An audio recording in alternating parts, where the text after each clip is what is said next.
Welcome, welcome, crew, guys, gals, ghouls, friends, fiends, foes, whoever may be listening beyond the Omniverse tonight. Secure your tinfoil hats, buckle down tight, and hold on loosely as we soar over the rocky tops of the La Platas on a rocky mountain high, sucked into the vortex of the Four Corners and settle down snugly at mile marker 420 in colorful Colorado.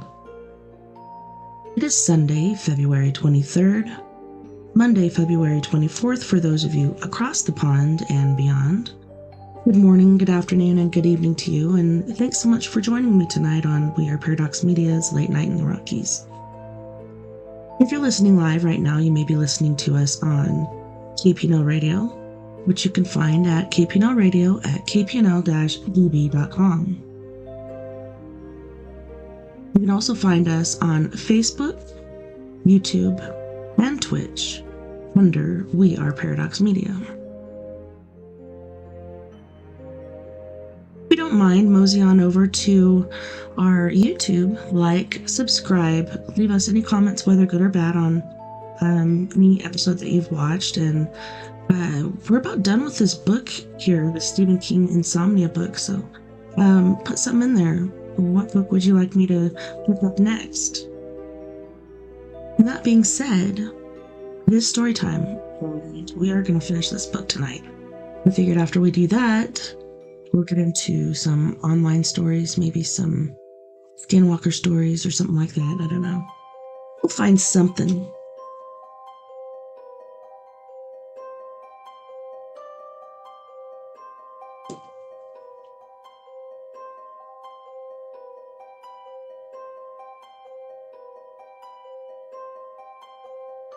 Just life going on as it always does, which is, so to say, mostly between the lines and outside the margins.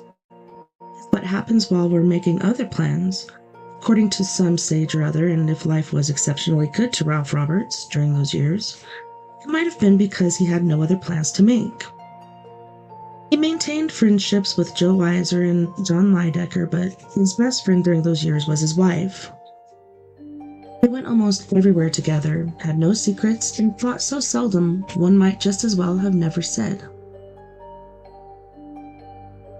He also had Rosalie the Beagle, the rocker, and had once been Mr. Chase's, and was now his, and almost daily visits from Natalie, who had begun calling them Ralph and Lois instead of Ralph and Lois.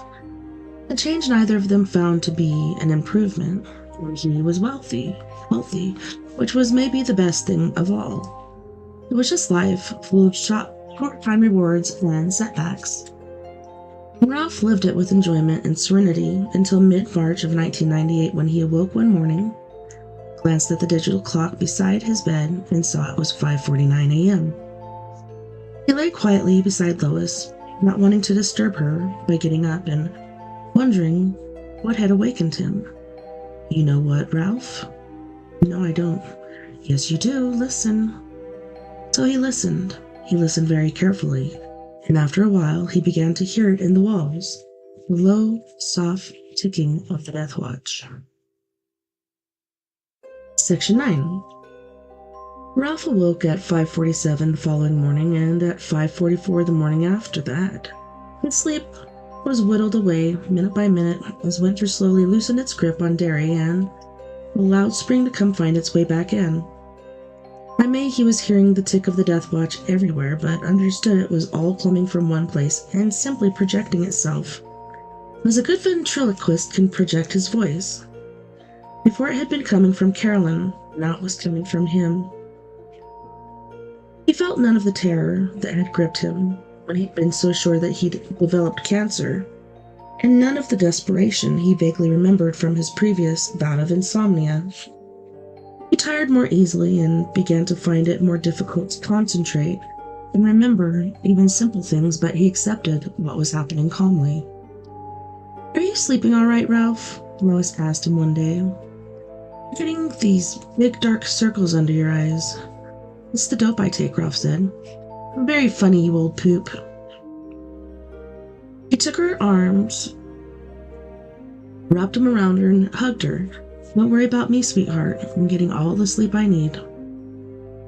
He awoke one morning at A week later at 4:02 a.m., with a line of deep heat throbbing in his arm, throbbing in perfect sync with the sound of the death watch, which was, of course, nothing more or less than the beat of his own heart. But this new thing wasn't his heart, or at least Ralph didn't think it was.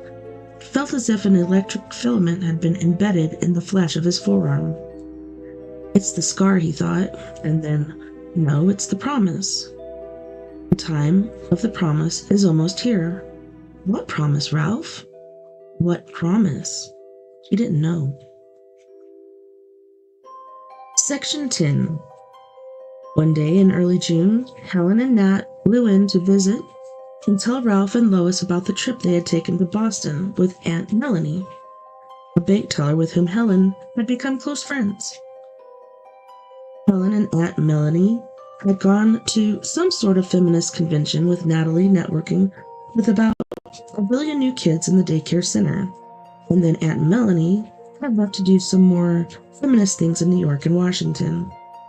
Helen and Nat had stayed on in Boston for a couple of days, just sightseeing. We went to see a movie cartoon, Natalie said. It was about animals in the woods. They talked. She pronounced this last word with Shakespearean grandiosity. Talked. Movies where animals talk are neat, aren't they? Lois asked. My beautiful sister Sandra. Yes, also, I got this new dress. And a very pretty dress it is, Lois said. Helen was looking at Ralph. Are you okay, old chum? You look pale and you haven't said boo. Never better, he said. I was just thinking how cute you two look in those caps. Did you get them at Fenway Park? Both Helen and Nat were wearing Boston Red Sox caps. These were common enough in New England during warm weather. Common as cat dirt, Lois would have said. With the sight of them on the heads of these two people filled Ralph with some deep, resonant feeling. And it was tied to a specific image, one he did not in the least understand. The front of the Red Apple store. Helen, meantime, had taken off her hat and was examining it. Yes, she said, we went, but we only stayed for 3 innings. Men hitting balls and catching balls. I guess I just don't have much patience for men and their balls these days. But we like our nifty boss hats, don't we, Natalie? Yes, Nat agreed smartly. And when Ralph awoke the next morning at 4:01, the scar throbbing his thin line of heat inside his arm, and the death watch seemed almost to have gained a voice. One whispered a strange foreign-sounding name over and over. Atropus. Atropus. Atropus. I know that name. Do you, Ralph? Yes, he was the one with the rusty scalpel and the nasty disposition. The one who called me Shorts. The one who took what, Ralph? I was getting used to these silent discussions. They seemed to come to him on some mental radio band, a pirate frequency which operated only during the little hours, the ones when he lay awake beside his sleeping wife, waiting for the sun to come up. Took what? Do you remember? He didn't expect to. The questions that voice asked him almost always went unanswered. This time, unexpectedly, an answer came. Bill McGovern's hat, of course. Atropus took Bill's hat, and once I made him so mad, he actually took a bite out of the brim. Who is he? Who is Atropus? Of this he was not so sure. He only knew that Atropus had something to do with Helen, who now owned a Boston Red Sox cap, of which she seemed very fond, and that he had a rusty scalpel. Soon, thought Ralph Roberts as he lay in the dark, listening to the soft, steady tick of the death watch in the walls.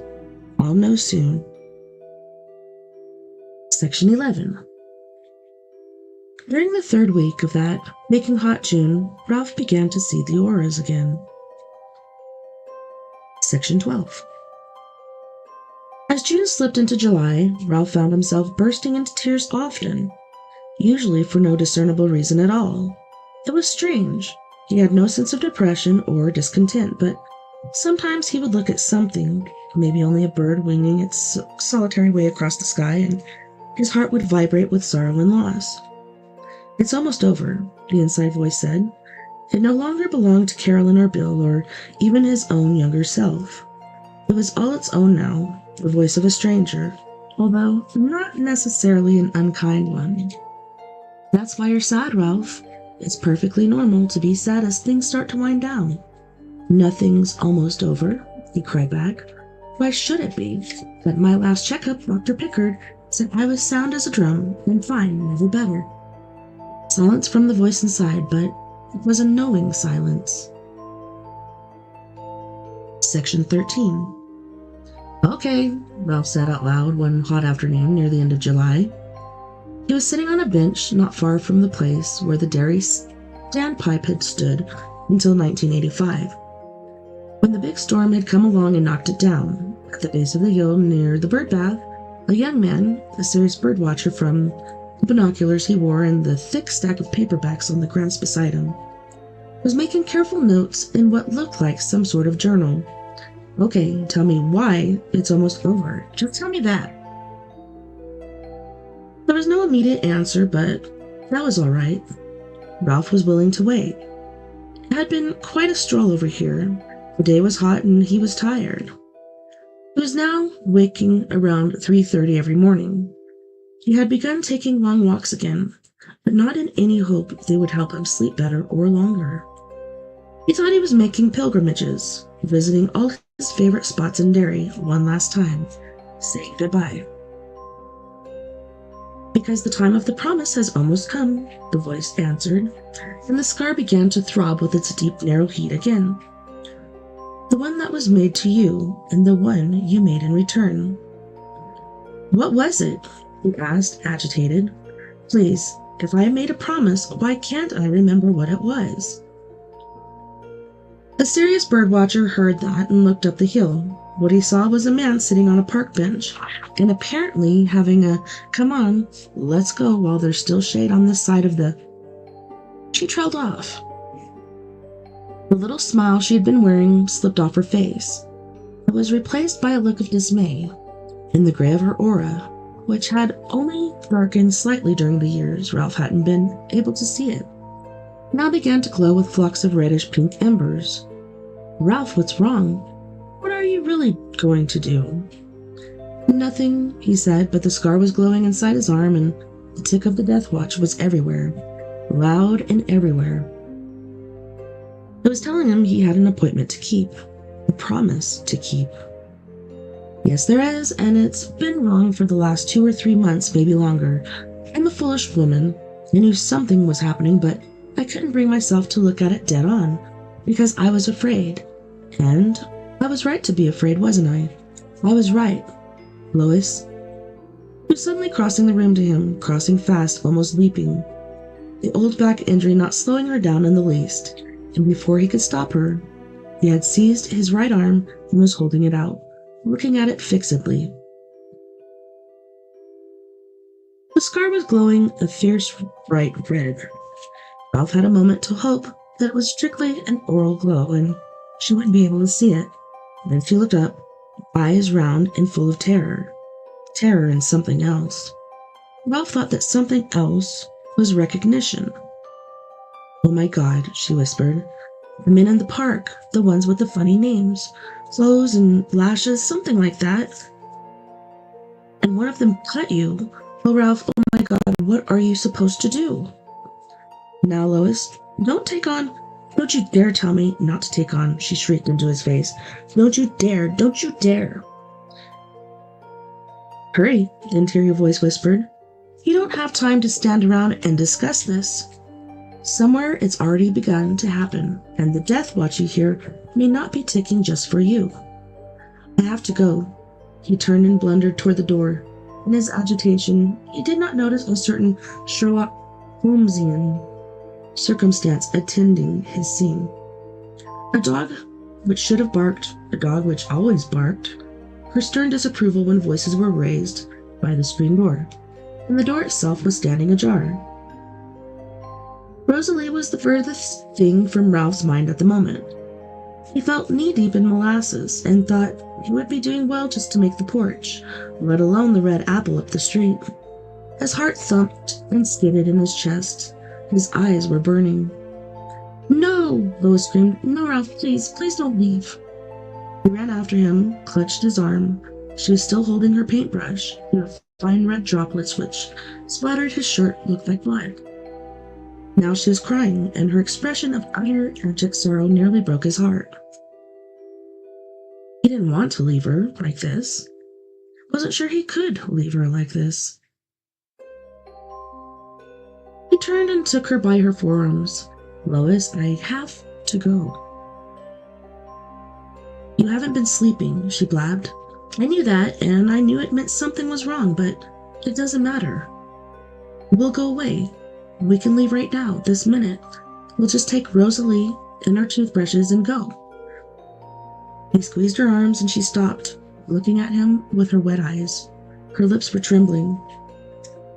"Lois, listen to me. I have to do this." "I lost Paul. I can't lose you too," she wailed. "I couldn't stand it. Oh, Ralph, I couldn't stand it." "You'll be able to," he thought. "Short-timers are a lot tougher than they look." They have to be. Ralph felt a couple of tears trickle down his cheeks.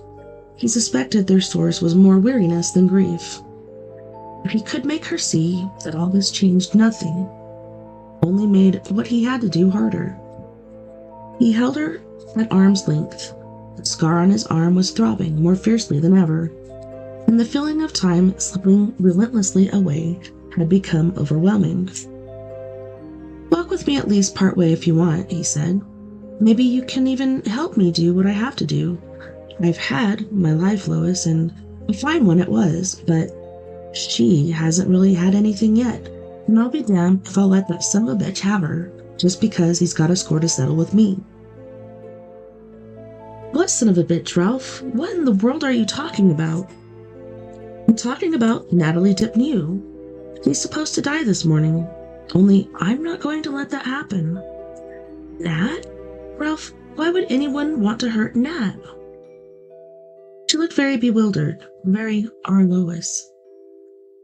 But wasn't there something else beneath that daffy exterior? Something careful and calculating? Ralph thought the answer was yes. Ralph had an idea Lois wasn't half as bewildered as she was pretending to be.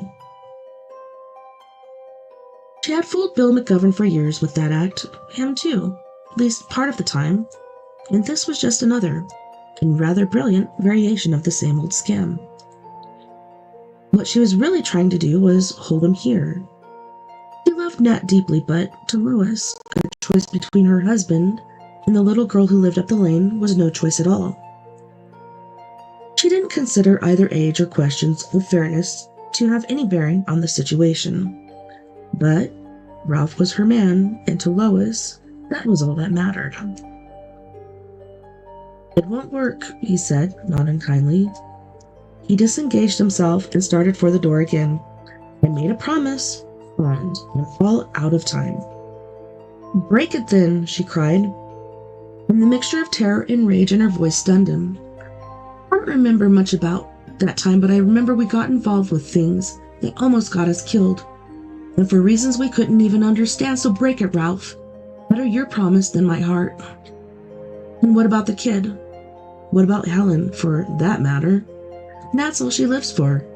Doesn't Helen deserve something better from me than a broken promise?"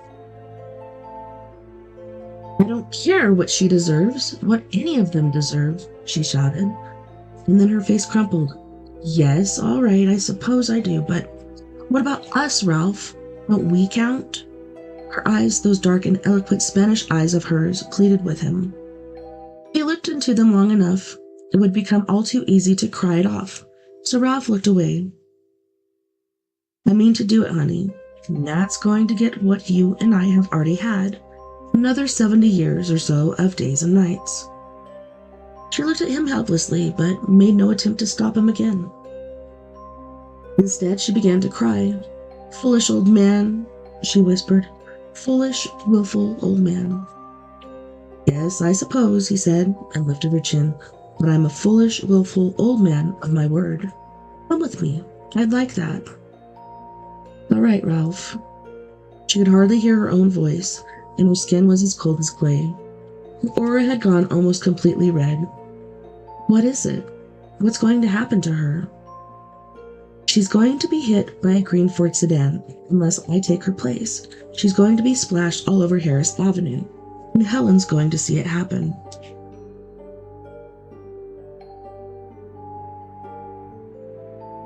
Section 16. As they walked up the hill toward the Red Apple, at first Lois kept falling behind, then trying to catch up, but she quit when she saw she could not slow him with such a simple trick. Ralph told her what little more he could do. He had some memory of being under the lightning-struck tree out by the extension. A memory she had believed, at least until this morning, to be a memory of a dream. But of course she hadn't been there during Ralph's final confrontation with Atropos. Ralph told her of it now, of the random death Atropos intended Natalie to suffer if Ralph continued standing in the way of his plans. He told her of how he'd extracted a promise from Clotho and Lachesis that Atropos might in this case be overruled and Nat saved. I have an idea that the decision was made very near the top of this crazy building, this tower. He kept talking about maybe at the very top. He was panting out of words and his heart was beating more rapidly than ever, but he thought most of that could be attributed to the fast walk and the torrid day. His fear subsided somewhat. Talking to Lois had done that much. Now he could see the Red Apple. Mrs. Perrine was at the bus stop half a block farther up, standing straight as a general reviewing troops. Her net shopping bag hung over her arm. There was a bus shelter nearby, and it was shady inside, but Mrs. Perrine stolidly ignored its existence. Even in the dazzling sunlight, he could see that her aura was the same, West Point gray as it had been on the October evening in 1993. Of Helen and Nat, there was as yet no sign. Section 17. Of course I knew who he was, Esther Perrine later tells the reporter from the Dairy News. Do I look incompetent to you, young man? Or senile? I've known Ralph Roberts for over 20 years. A good man, not cut from the same cloth as his first wife, of course. Helen was a Satterweight from the Bangor Satterweights, but a very fine man just the same. I recognized the driver of that green Ford auto, too, right away. Pete Sullivan delivered my paper for 6 years, and he did a good job. The new one, the Morrison Boyd, always throws it in my flower beds or up on the porch roof. Pete was driving with his mother on his learner's permit. I understand, and I hope he won't take on too much about what happened, for he's a good lad, and it really wasn't his fault. I saw the whole thing, and I'll take my oath on it. I suppose you think I'm rambling. Don't bother denying it, and I can read your face just like it was your own newspaper. Never mind, though. I've said most of what I have to say. I knew it was Ralph right away, but there's something you'll get wrong even if you put it in your story, which you probably won't. He came from nowhere to save that little girl. Esther Perrine fixes the respectfully silent young reporter with a formidable glance. Fixes him as a podopterist might fix a butterfly or on a pin after administering the chloroform. I don't mean it was like he came from nowhere, young man, although I bet that's what you'll print. He leans toward the reporter, her eyes never leaving his face, and says it again. He came from nowhere to save that little girl. Do you follow me? From nowhere. Section 18. The accident made the front page of the following day's Dairy News. Esther Perrine was sufficiently colorful in her remarks to warrant a sidebar of her own. The staff photographer Tom Matthews got a picture to go with it that made her look like Ma Jode in The Grapes of Wrath. The headline of the sidebar read, "It was like he came from nowhere. Eyewitness to tragedy says." When she read it, Mrs. Perrine was not at all surprised. Section 19. In the end, I got what I wanted, Ralph said, but only because Clotho and Lachesis and whoever it is they work for on upper levels were desperate to stop Ed. Upper levels? What upper levels? What building? Never mind, you've forgotten, but remembering wouldn't change anything. Point is just this, Lois. They didn't want to stop Ed because thousands of people would have died if he'd hit the Civic Center dead on. They wanted to stop him because there was one person whose life needed to be preserved at any cost. In their reckoning, anyway. When I was finally able to make them see that I felt the same about my kid as they did about theirs, arrangements were made. That's when they cut you, wasn't it?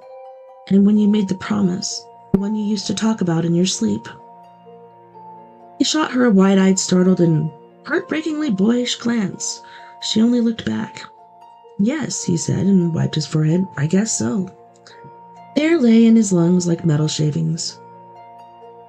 A life for a life, that was the deal. Natalie's in exchange for my mind. Hey, quit trying to wiggle away. Quit it, Rover, or I'll kick your asshole square. Ralph broke off at the sound of that shrill, hectoring, horribly familiar voice. The voice no human being on Harris Avenue but him could hear, and looked across the street. Ralph? What? He pulled her back against the summer-dry hedge in front of the Applebaum's house. He wasn't doing anything so polite as perspiring now. His whole body was crawling with a stinking sweat as heavy as engine oil, and he could feel every gland in his body dumping a hot load into his blood. His underwear was trying to crawl up into the crack of his ass and disappear. His tongue tasted like a blown fuse. Lois followed the direction of his gaze. Rosalie, she cried. Rosalie, you bad dog, what are you doing over there? The black and tan beagle had given Ralph on their first Christmas was across the street, standing. Except cringing was actually the word for what she was doing. On the sidewalk in front of the house where Helen and Nat had lived until Ed had pooped his wig. For the first time in years, they'd had her. The beagle reminded Lois of Rosalie number 1. Rosalie number 2 appeared to be all alone over there, but that did not allay Lois's sudden terror. Well, what have I done? She thought. What have I done? Rosalie, she screamed. Rosalie, get over here. The dog heard Lois, and Lois could see that she did, but she didn't move. Ralph, what's happening over there? He said again. And then just a little farther up the street, Lois saw something which stopped her breath. Her last unstated hope that all this was happening only in Ralph's head, that it was a kind of flashback to their previous experience, disappeared because now their dog had company. Holding a skip rope looped over her right arm, 6-year-old Nat Dipnew came to the end of her walk and looked down the street toward a house she didn't remember ever living in. Toward a lawn where her shirtless father, an designated player named Ed Dipnew, had once sat among the intersecting rainbows, listening to the Jefferson Airplane as a single spot of blood dried on his John Lennon spectacles. Maddie looked down the street and smiled happily at Rosalie, who was panting and watching her with miserable, frightened eyes. Section 20. Atropus doesn't see me, Ralph thought. He's concentrating on Rosalie, and on Natalie, of course, and he doesn't see me. Everything had come around with a sort of hideous perfection. The house was there, Rosalie was there, and Atropus was there too, wearing a hat cocked back on his head and looking like a wiseacre news reporter in the 1950s B picture. Something directed by Ida Lupino, perhaps. Only this time it wasn't a Panama with a bite gone from the brim. This time it was a Boston Red Sox cap, and it was too small even for Atropus because the adjustable band on the back had been pulled all the way over to the last hole. It had to be in order to fit the head of the little girl who owned it.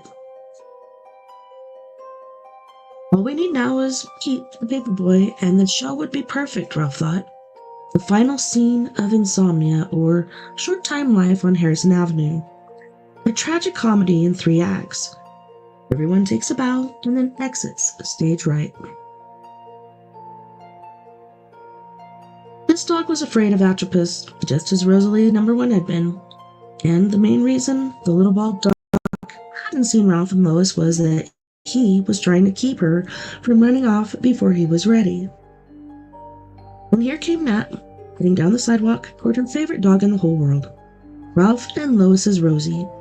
Her jump rope, 369, come against strength wine, was slung over her arm.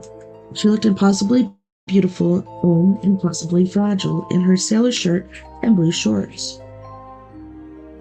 Her pigtails bounced. It's happening too fast, Ralph thought. Everything is happening much too fast. Not at all, Ralph. You did splendidly 5 years ago. You'll do splendidly now. It sounded like Clotho, but there was no time to look. The green car was coming slowly down Harris Avenue from the direction of the airport, moving with a sort of agonized care which usually meant the driver, who was very old or very young. Agonized care or not, it was unquestionably the car. A dirty membrane hung over it like a shroud. Life is a will, Ralph thought, and it occurred to him that this was not the first time the idea had occurred to him. Sooner or later, everything you thought you'd left behind comes around again. For good or ill, it comes around again. Rosie made another abortive lunge for freedom, and as Atropus yanked her back, losing his hat, Nat knelt before her and patted her. Are you lost, girl? Would you get out by yourself? That's okay, I'll take you home. Excuse me. She gave Rosalie a hug, her small arms passing through Atropus's arms. Her small, beautiful face only inches from his ugly, grinning one. Then she got up.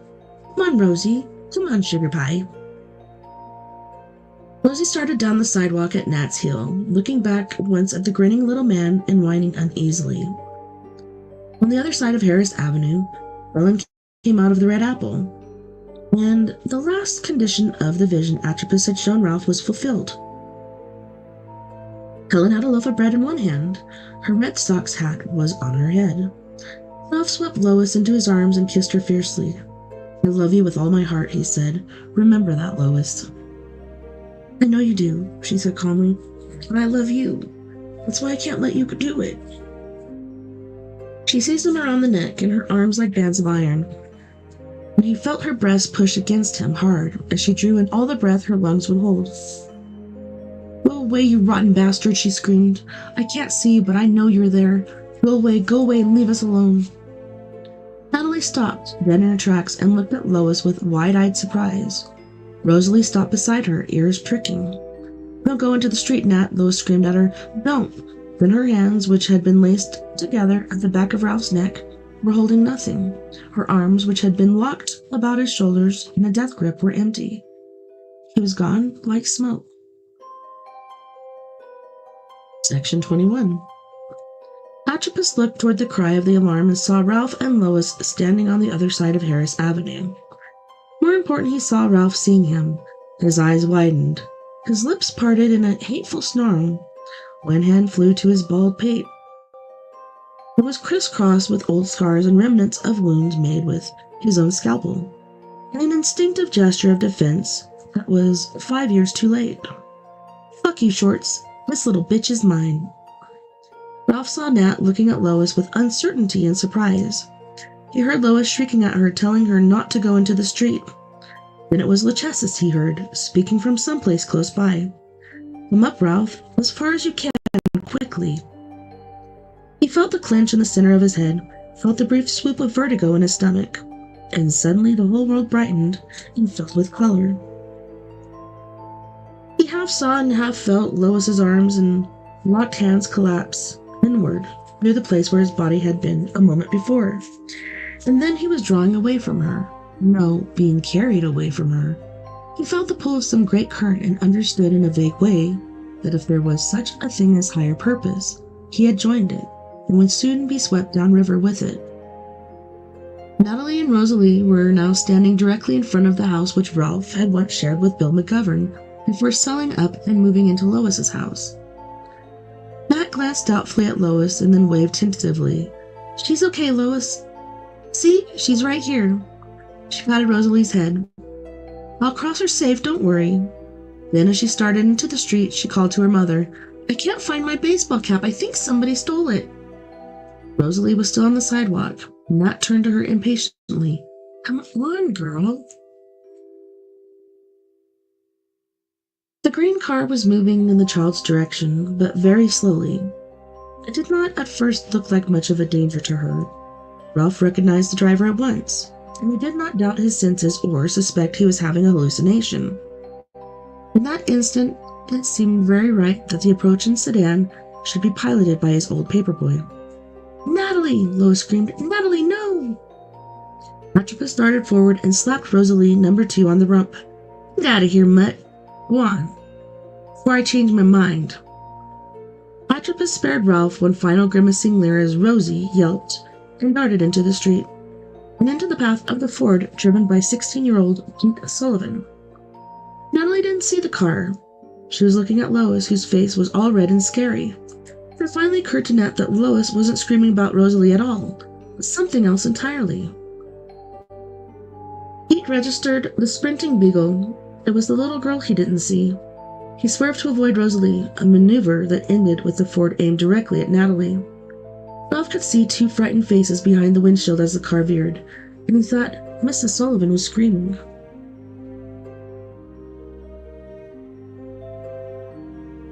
Octopus was leaping up and down and doing an obscenely joyful hornpipe.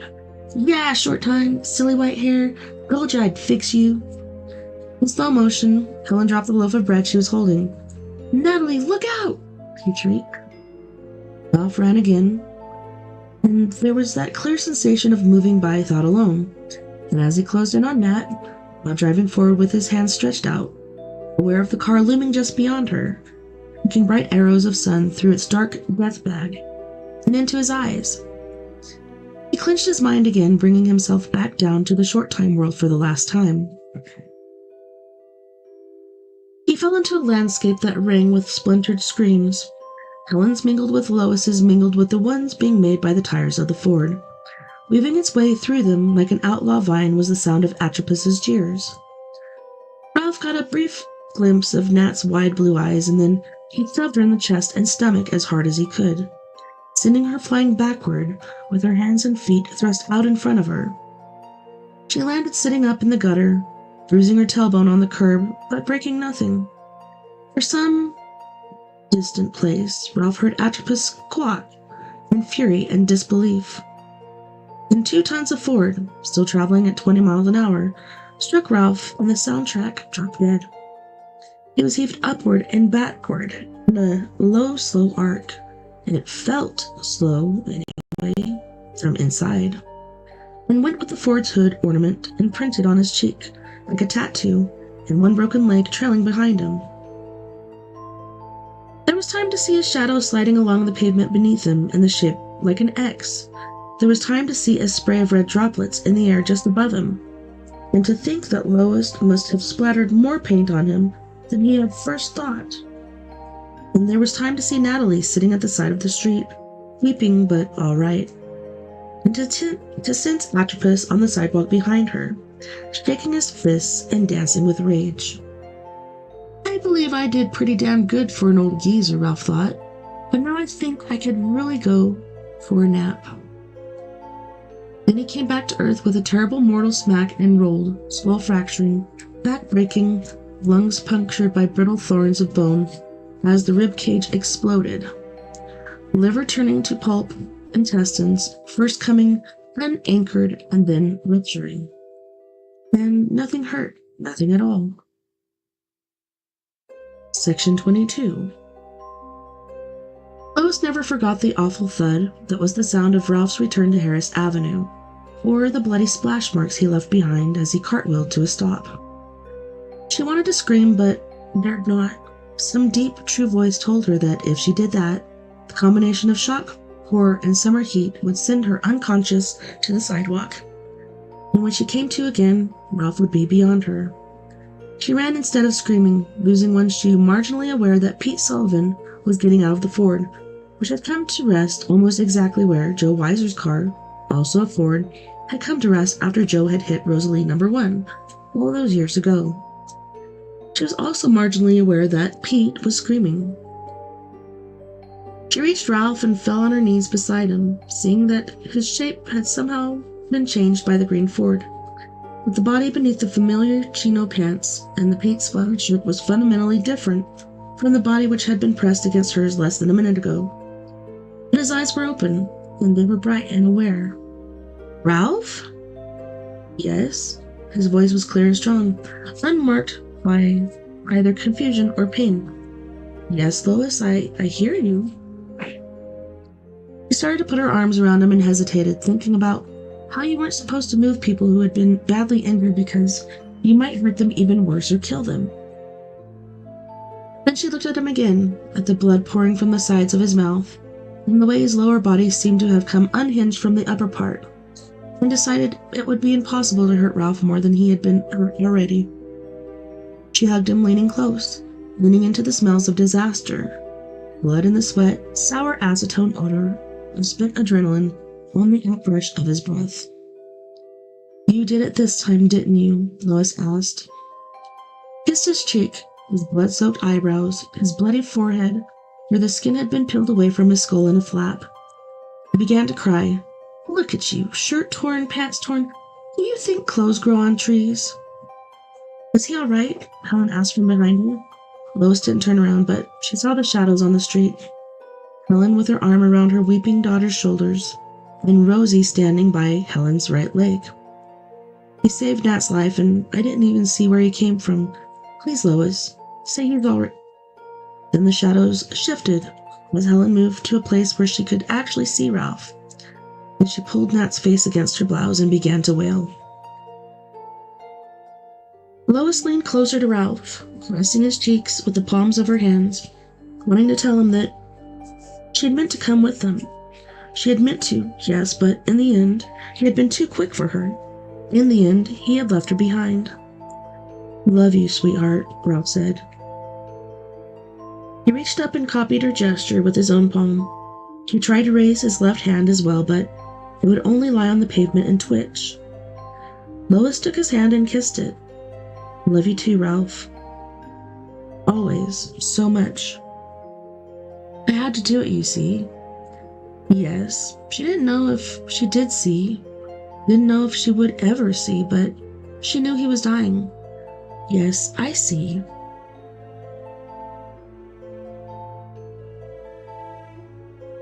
He sighed harshly. That sweet acetone smell wafted up to her again and smiled. Miss Chase? Miss Roberts, I mean? It was Pete speaking in hitching gasp. Is Mr. Roberts okay? Please say I didn't hurt him. Stay away, Pete, she said without turning around. Ralph is fine. He just tore his pants and shirt a little. Didn't you, Ralph? Yes, he said. You bet. You'll just have to hoss-whip me for... He broke off and looked at her left. No one was there, but Ralph smiled anyways. The Chessies, he said. Put out his trembling, blood-grimy right hand, and as Lois, Helen, and Pete Sullivan watched, it rose and fell twice in the empty air. Ralph's eyes moved again, this time to the right. Slowly, very slowly. He moved his hand in that direction. When he spoke this time, his voice had begun to fade. Hi, Clotho. Now remember this. Doesn't hurt, right? Ralph appeared to listen and then smiled. Yep, he whispered. Any way you can get her. His hand rose and fell again in the air, then dropped back to his chest. He looked up at Lois with his fading blue eyes. Listen, he said, speaking with great effort, yet his eyes blazed, would not let hers go. Every day I woke up next to you was like waking up young and seeing everything new. He tried to raise his hand to her cheek again, and could not. Every day, Lois. It was like that for me too, Ralph. Like waking up young. Lois? What? The ticking, he said. He swallowed and said it again. enunciating the words with great effort. The ticking. What ticking? Never mind. It stopped, he said. He smiled brilliantly. Then Ralph stopped too. Section 23. Clotho and Lucchesi stood watching Lois weep over the man who lay dead in the street. In one hand, Clotho held his scissors. He raised the other eye level and looked at it wonderingly. It glowed and blazed with Ralph's aura. Clotho. He's here. In here. How wonderful. Lucchesi raised his own right hand, but Clotho's left. It looked as if someone had pulled a blue mitten over the normal green-gold aura which swaddled it. Yes, he was a wonderful man. Shall we give him to her? Can we? There's one way to find out. They approached Lois. Each placed the hand Ralph had shaken in one side of Lois's face. Section 24. Mommy, Natalie Depney cried. In her agitation, she had reverted to the patios of her babyhood. Who those widow men? Why they touchin' Rollis? Honey, Helen said, and buried Nat's head against her breast again. There were no men, little or otherwise, near Lois Roberts. She was kneeling alone in the street next to the man who had saved her daughter's life. Section 25. Lois looked up suddenly, her eyes wide and surprised. Her grief forgotten as a gorgeous feeling of light blue light. Calmness and peace filled her. For a moment, Harris Avenue was gone. She was in a dark place filled with the sweet smells of hay and cows. A dark place that was split by 100 brilliant seams of light. He never forgot the fierce joy that leaped up in her at that moment, nor the sure sense that she was seeing a representation of a universe that Ralph wanted her to see. A universe where there was dazzling light behind the darkness. Couldn't she see it through the cracks? Can you ever forgive me? Kate was sobbing. Oh my God, can you ever forgive me? Oh yes, I think so, Lois said calmly. She passed her hand down Ralph's face, closing his eyes, and then held his head in her lap and waited for the police to come. To Lois, Ralph looked as if he had gone to sleep. When she saw the long white scar on his right forearm was gone. September 10th, 1990 through November 10, 1993. Well, that's it. We made it through the book. I'm going to have to find another one. So like I said, you guys, leave me an idea of what book you'd like me to pick up next, and I will do my best to get it. All right, so on that note, boys and girls, we're going to go to our first music break. On this break, we have the lovely and talented Miss Mia Savage with Your Skeleton, Our New Reality, Let Me Be Your Home, and Lemurian Crypto. Don't go anywhere. We'll be right back after this music break.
You don't need him.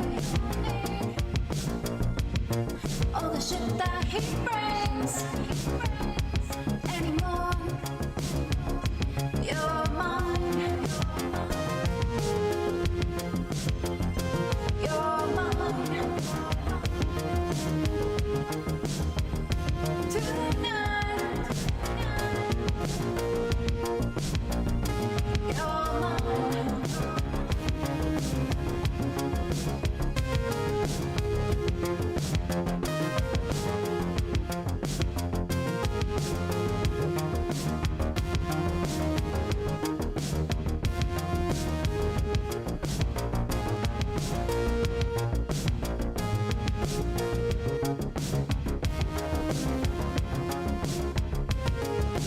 Lost in a sea of broken hearts. Won't let you fall apart. We'll make a brand new start. When you're coming back, I wanna take a ride. I wanna show him love. I wanna knock him down. Come with me to our new reality. You don't need him. All the shit that he brings anymore. You're mine. You're mine. Tonight. You're mine.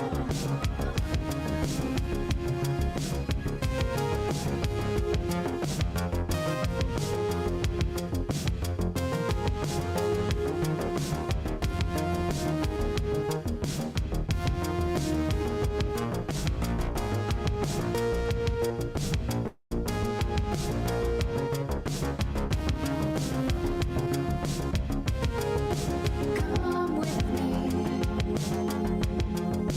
to our new reality. You don't need him. All the shit that he brings anymore. You're mine. You're mine. Tonight. You're mine. You're mine. You're mine.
read my crypto? Take me to your leader or leave me alone. Somebody please take me home.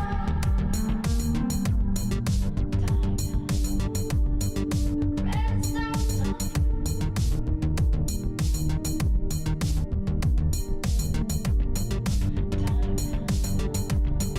Rest of time. Here. Do you speak my language? Not if you know. Can you read my crypto? Take me to your leader or leave me alone. Somebody please take me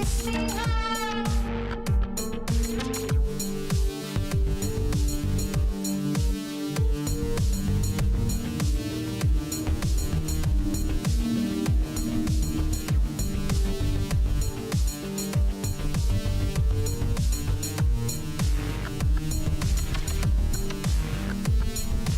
Breathing in the water, drowning in the air. Breathing in the water, drowning in the air.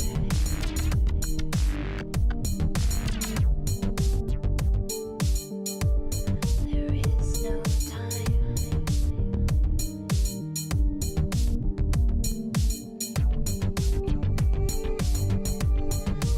There's no time.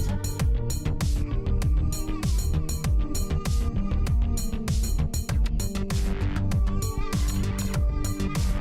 no time.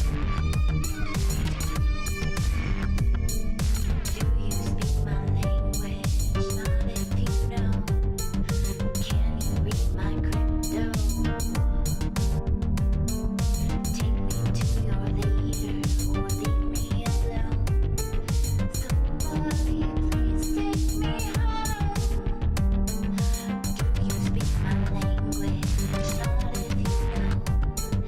Can you read my crypto? Take me to your leader or leave me alone. Somebody please take me home.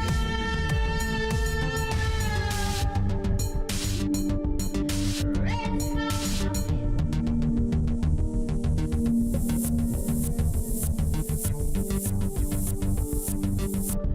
There is no time. Here.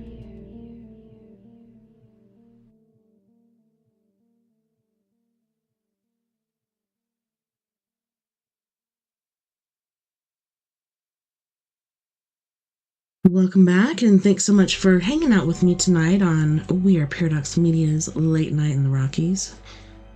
We finished Insomnia by Stephen King. I was going to look up some stuff to read online. I actually found, I believe it's the last book from the collection that I got from my grandpa. And YouTube and whoever else might want to get rid of this episode because of what the book's about. This is for educational and entertainment purposes only.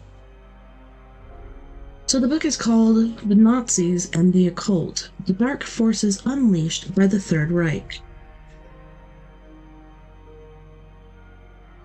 On the back it says, why did the country which produced Goethe, Beethoven, Bach, Schiller, Einstein, Kant, and Hegel allow itself to be led to the precipice of self-destruction by a ragged collective of criminals, misfits, sadists, and petty bureaucrats? Featuring many rare archive photographs, The Nazis and the Occult reveals the true nature of the Third Reich's link with the arcane influences and of evil itself, as well as explaining how an ill-educated, psychologically unbalanced non-entity succeeded in mesmerizing an entire nation. Forget what you have read, seen, and heard. This is the real secret history of Nazi Germany and its dark messiah, Adolf Hitler. On the bottom it says, "No one can deny Paul Rowland is a complete master of this subject." That was by Colin Wilson, author of The Occult and the Criminal History of Mankind.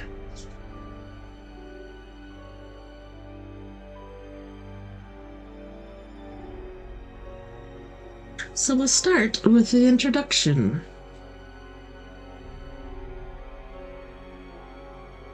When my father surveyed the destruction of Nazi Germany in 1946 as part of the Allied Army of Occupation, he shared the belief held by the victors that they had defeated a formidable military machine and liberated a population who had been living under totalitarian dictatorship since Adolf Hitler's accession to power in 1933. During the war, Churchill, Roosevelt, and even Stalin, who it later transpired had murdered even more of his own people than had Hitler, joined the religious leaders in describing the Second World War in apocalyptic terms as being a battle between the forces of light and darkness, a struggle between good and evil for the soul of the civilized world. But this was considered merely religious and political rhetoric. At that time, conventional historians attributed the rise of Nazism exclusively to socio-economic factors, and that remained to the accepted view for the next 20 years. Hitler had appeared at a time of national crisis to haul a demoralized Germany off its knees. Following the inglorious defeat of the First World War and restore its national pride. He brought it through a decade of political instability and ruinous inflation by ruthlessly eliminating the opposition and borrowing far beyond his country's means. Hitler has been called a shrewd political strategist, but in truth he simply did as he wished and damned the consequences. In crude terms, he was spoiled for a fight. His inner demons demanded constant stress, adoration, and attention like a spoilt child. Once in power, he refused to pay the punitive reparations imposed on Germany by the victors and rebuilt his armed forces in defiance of Versailles Treaty, which was intended to limit German rearmament. Then he marched into the occupied Rhineland, annexed Austria, and snatched back the Sudetenland, half hoping for a reaction from an outraged international community. Again, the action of a petulant bully. But this only earned him the admiration of his people and begrudging respect of other world leaders, who would like to have been equally self-assertive. There was not only the fascist leaderships in Spain and Italy who openly admired Germany's ability to get its own house in order, but many European aristocrats who shared Hitler's suspicion of the Jews, whom they regarded as having far too much control of the financial infrastructure. And despite their initial dislike of the petty, orgious Austrian corporal German industrialists also came to embrace the new order, grateful for revitalization of the German economy, particularly the armaments industry on which many had built their fortunes and family names. By the time Germany hosted the Olympic Games in Berlin in 1936, the nation was regarded as a model of reconstruction and regeneration, and was looked upon with envy by Britain and America, as well as by its longtime enemy France, all of whom expressed their regard for the German qualities of resourcefulness, industry, and organization. As for Nazis' persecution and disenfranchising of the Jews, made legal by the iniquitous Nuremberg laws, this was excused as being the excessive zeal of a regimen which would come into line with its neighbors in due course. The worst their critics would say was that the Nazis were political opportunists and street brawlers whose strutting leaders affected cultural pretensions, which they never possessed, inviting comparison with America's gangsters. No one seriously believed that there was anything more sinister at work behind the scenes than rabid nationalism. Not only the full extent of Nazi atrocities were revealed to the world at the Nuremberg trials. Disbelief at the scale of the wholesale murder of millions and the clinical efficiency with which it had been perpetuated led even the most dispassionate observers to describe the Nazis as evil and Hitler's power over his people as messianic.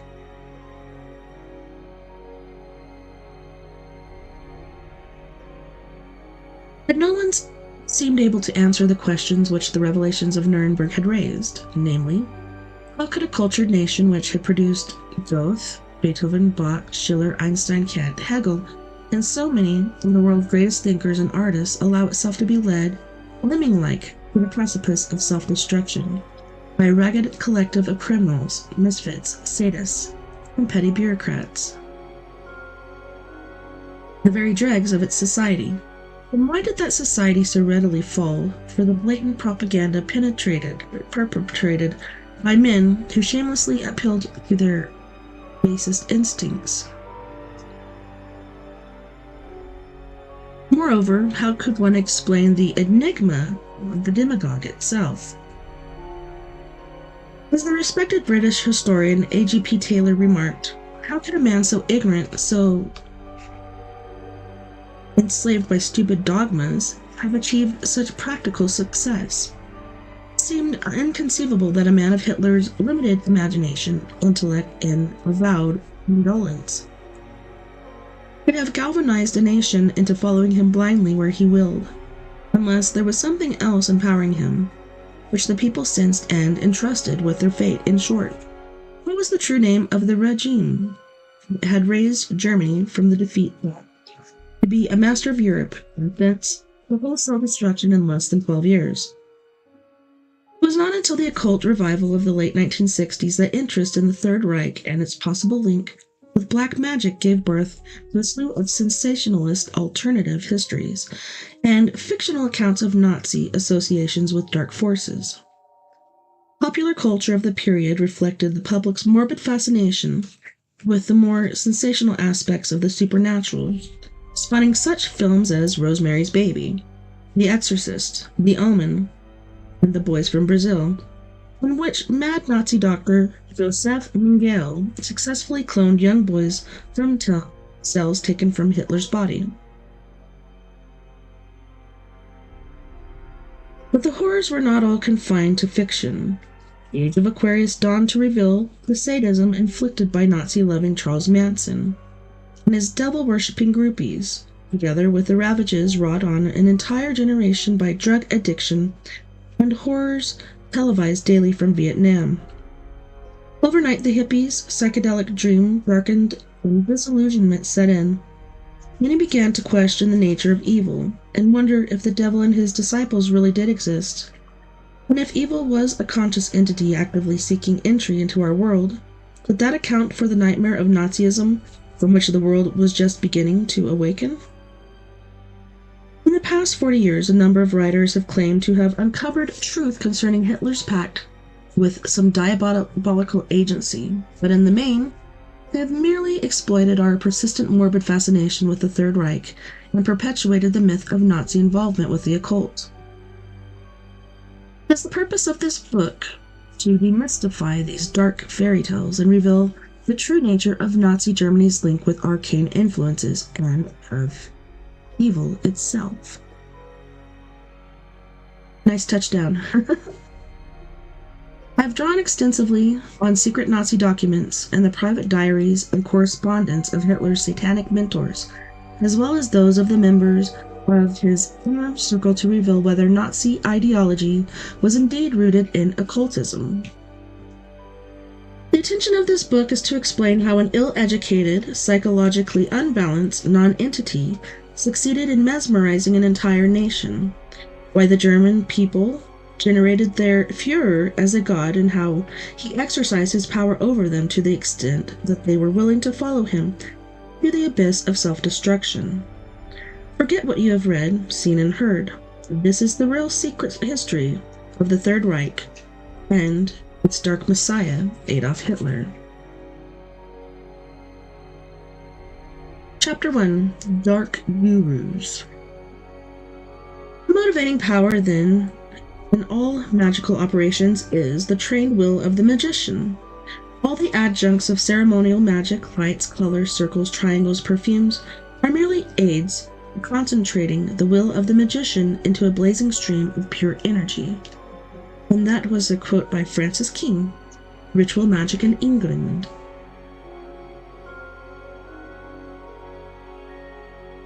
Ritual magic is the act of communicating with the subconscious to empower the practitioners with the attributes required, or to influence providence to provide them with what is desired. By definition, then, black magic is the art of influencing another person to do your bidding by imposing your greater willpower on their subconscious and, ultimately, to create the world in your image. By this definition, Hitler and the leading Nazis were intuitive black magicians, but the art of magic in itself is neither good nor evil. It is the intention behind the desire that determines whether one is working with the universal laws or manipulating them for one's own ends. The circles, symbols, and stagecraft have no inherent power of their own. It is the impression these rituals produce on the psyche which affects results. But magic is not a quick fix that promises something for nothing.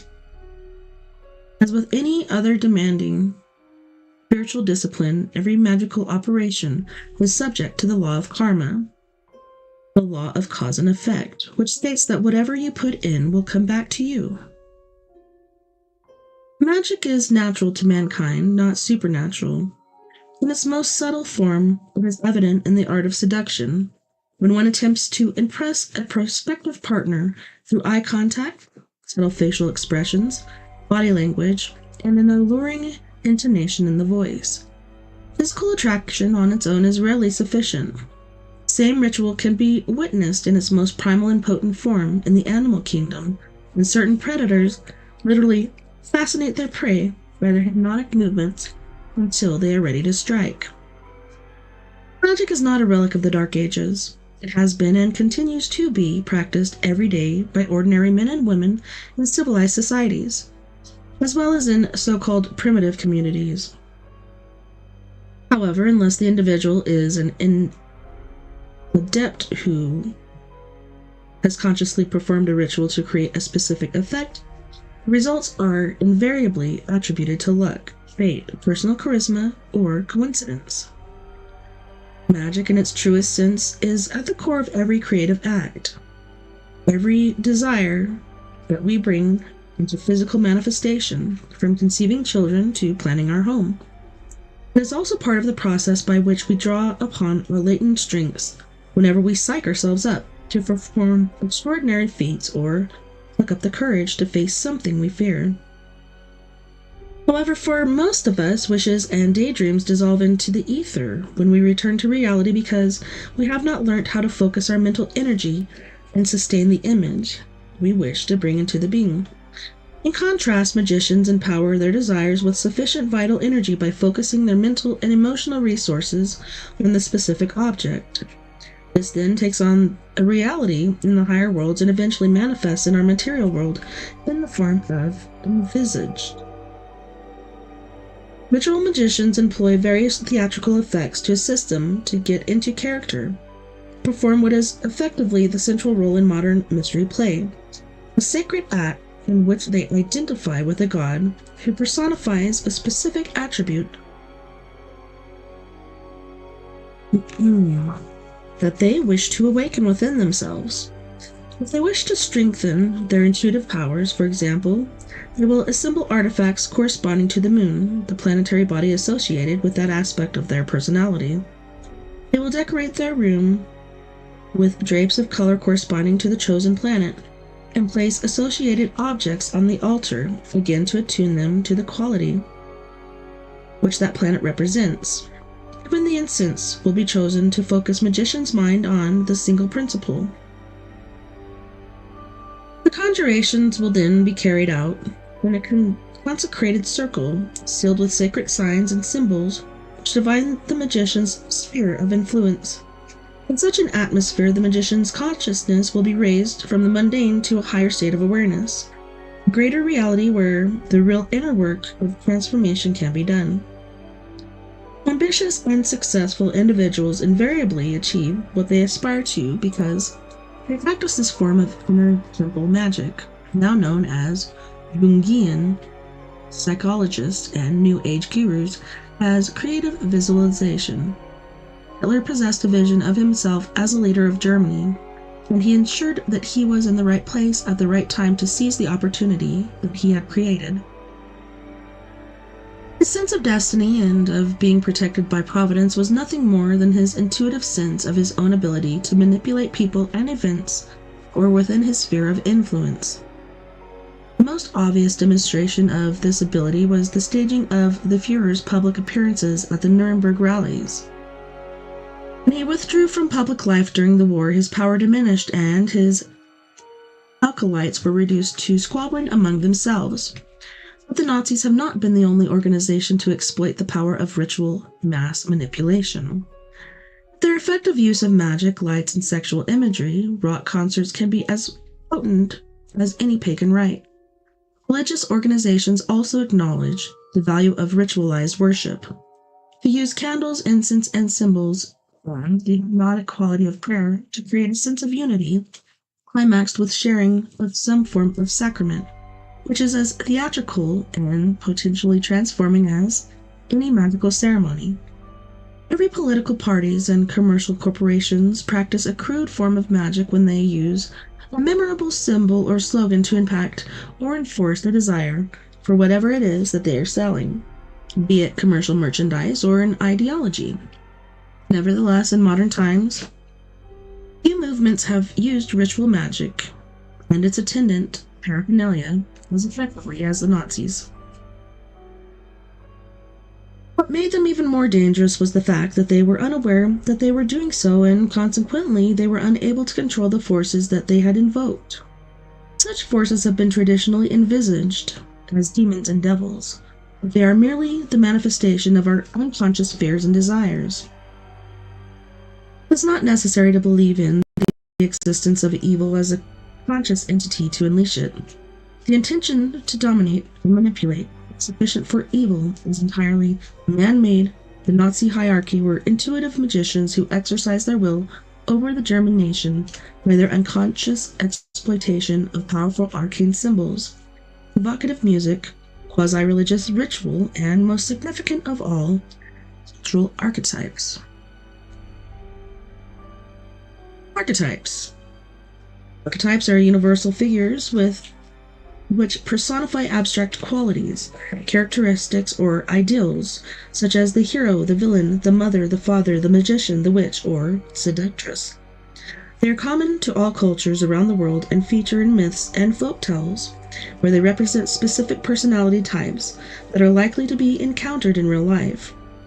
They occasionally appear in our dreams because they can embody a specific aspect of our own personality, or that of other people we have encountered, and because they are a universally recognized symbol, they have a strong resonance in our subconscious. By invoking certain archetypes, the Nazis appealed directly to the nation's deepest fears and aspirations. For example, they didn't need to appeal to the intellect to rationalize the persecution of the Jews. All they needed was to depict the Jew as a hideous figure intent on deflowering Aryan maidenhood to trigger the desired response in Aryan men. Similarly, the Nazi propagandists only had to invoke the image of Siegfried, who was the personification of Teutonic manhood, to awaken the latent hunger for comradeship, adventure, and combat in every young German male whenever they needed more volunteers for the SS or the Wehrmacht. Hitler was not an attractive man, but he evidently held a particular fascination for women, which was not solely due to the power he wielded, nor to his personal magnetism, which would only affect those in his immediate presence. For those in his thrall, he personified the father figure, symbol of authority and protection. While for others, of a more mystical mindset, he fulfilled their hope for the Messiah, the Savior. For Germany's enemies, he was the personification of evil, the archetypal trickster, or Antichrist for those of a biblical bent. Clearly, He could not have been all of these. More likely, he was none of them. He was a blank canvas onto which both admirers and his enemies had project the archetype of their own choosing, and that is what made him such a potent symbol. Carl Jung, the father of modern psychoanalysis, believed that Hitler had the ability to address the Teutonic archetypes who symbolize the primal forces in the German psyche. Wotan, aka Odin, Thor, and the Lords of Chaos. Jung suggested that these gods were revitalized by contact with Hitler and erupted from the collective unconscious to lead the nation to war.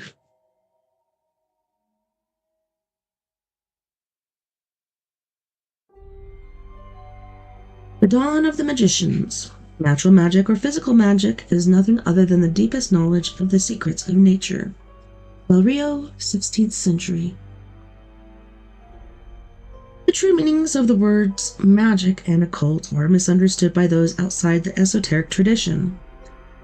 In the popular imagination, they evoke lurid images of men in voluminous robes adorned with exotic symbols conjuring demons from the abyss or cackling old hags cavorting naked under the full moon.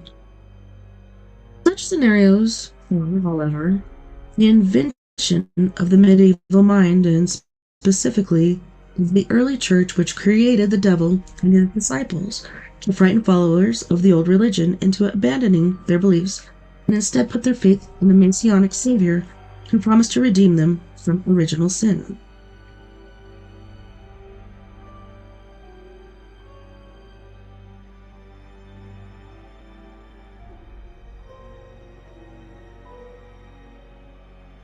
Despite the recent rekindling of interest in paganism and the paranormal, such superstitions and a general wariness of the occult still persist today.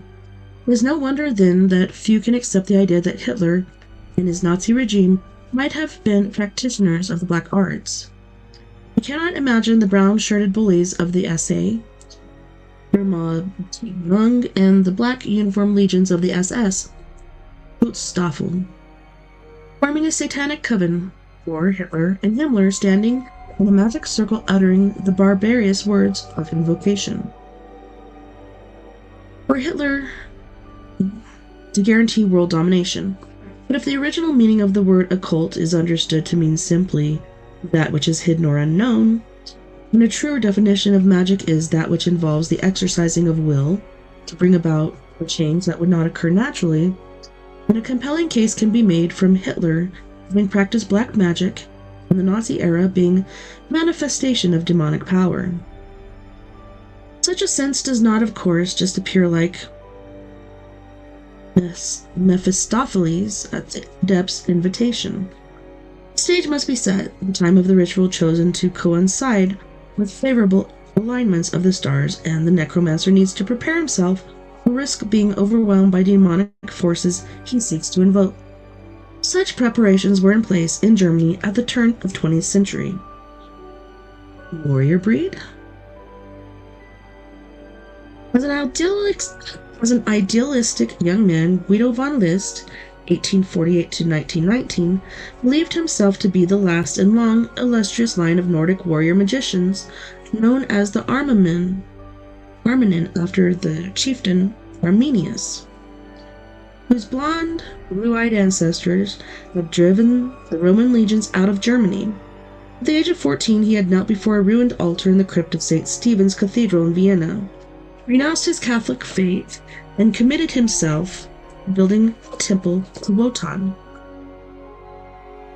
By the time of his death, he had honored the promise of his youth in words, though not in stone, by erecting an altar of ideas at which the nationalists could worship the gods of past glories, both real and imagined. Guido Karl Anton List was a tradesman's son who awarded himself the aristocratic appellation von, a habit shared by many of his occult brethren with upper-class pretensions. It is customary to portray him as a visionary, a mystically minded, bearded patriarch of Ariasophist movement, a group of Vienna-based Volkisch nationalists who sought to unify reunify a divided nation by stressing its cultural identity at a time of political disunity. Volkskisch means of the people and refers to a movement combining folklore, occultism, and ethnic nationalism later espoused by the Nazis. But such ideas betray the yearnings of dreamers, not scholars. In truth, the Ariosophists were a clique of arithmetic enlists, elitists whose dreams of an individualized past exemplified by chivalry and the nobility of rural life were tainted by virulent racism. A strong case could be made to support the allegation that the Nazis' anti-Christian sentiment originated with von List, who accused the early church of having first humiliated and persecuted the Armenschaft, driven them out of Germany, and demonizing their deities as satanic. Moreover, Ariosophists' entire ideological edifice was built on unstable ground. Von List's armament, for example, was a wholly fictitious occult system, a wish-fulfillment fantasy founded on the misinterpretation of the central maxim of the Kabbalah, the Jewish mystical tradition, which states, "as above, so below." Von List interpreted the maxim to mean that God created a hierarchy of superior and inferior beings, which gave him the theological basis for justifying the conceit of Aryan Teutonic superiority, whereas the tenet of understood by true initiates to denote that the divine attributes are manifest in infinite form in all mankind, regardless of race, creed, or color. Von List also undermined his Weltanschauung worldview by declaring that the mythical Armenian Brotherhood had left philological clues to the location of their sacred sites from the place, names of hills, rivers, and towns, despite a lack of evidence to support this contention. He simply read into place names, whatever he wanted to find, and ignored sites which did not conform to his theory. Moreover, many of his assertions were made on the basis of his vision, not fact, while walking up the Farmenskogel, north of Vienna, and again while camped out at the Geiselberg hill fort. He claimed to have had a vision of his ancestors performing rites, and it was these clairvoyant glimpses into the past on which he based his thesis. Had he poured his considerable energy and imagination into writing fiction, he might have enjoyed a reputation equal to that of the Gothic novelist Edward Bulwer-Lytton, who fed the fantasies of the proto-Nazis in novels such as The Coming Race. Instead, he was born in the age of the irrational, when anyone who claimed to have channeled the arcane wisdom of the ancients or read the secrets of life and death in the Akashic records, an invisible matrix of mental energy, would find a receptive audience. Descartes. The first years of the 20th century had seen an explosion of interest in psychic phenomena and Eastern philosophy as a reaction to the prevailing materialism in modernity. This interest found expression in the fashionable new religions of spiritualism and theosophy. Madame Blavatsky, the founder of the Theosophist movement, had probably boasted that she had taken dictation while in mediumistic trance from her hidden masters who existed on a higher spiritual plane. The result was the voluminous Secret Doctrine, 1888, which introduced the concept of a superior prehistoric Atlantean race to the world. So when von List published the first of his Aryan ideological tracts, German Mythological Landscapes, 1891, such ideas were not only in vogue, but its author could rest assured that he would not be pressed to provide evidence for his pronouncements. In such circles, psychic insight has seen to be as valid as empirical research, if not more so. Insights received in trance were considered as unassailable as the visions of the prophets. His admirers clearly thought of him in those terms and gathered together to form Guido von List Society in 1908 with aim of promoting his works around the world.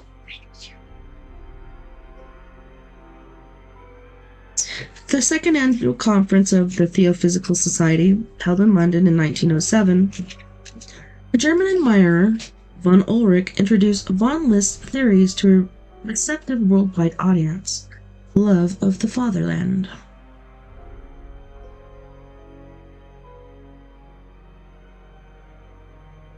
Said von Ulrich was among the virtues of the German peoples, and he who loves his fatherland loves his past, which is, indeed, only the mother of the present. Von List's success was assured. However, it seems von List's prophetic powers cannot be as readily dismissed as his visions of the past. Towards the end of the Great War, he predicted that those who had given their lives for the fatherland would be reborn to lead a nationalist revolution and wreak revenge on the Allies. It would be led by a Stark von Oben, strong one from above. The year would be 1932. On that point, at least, von List was not far from the truth.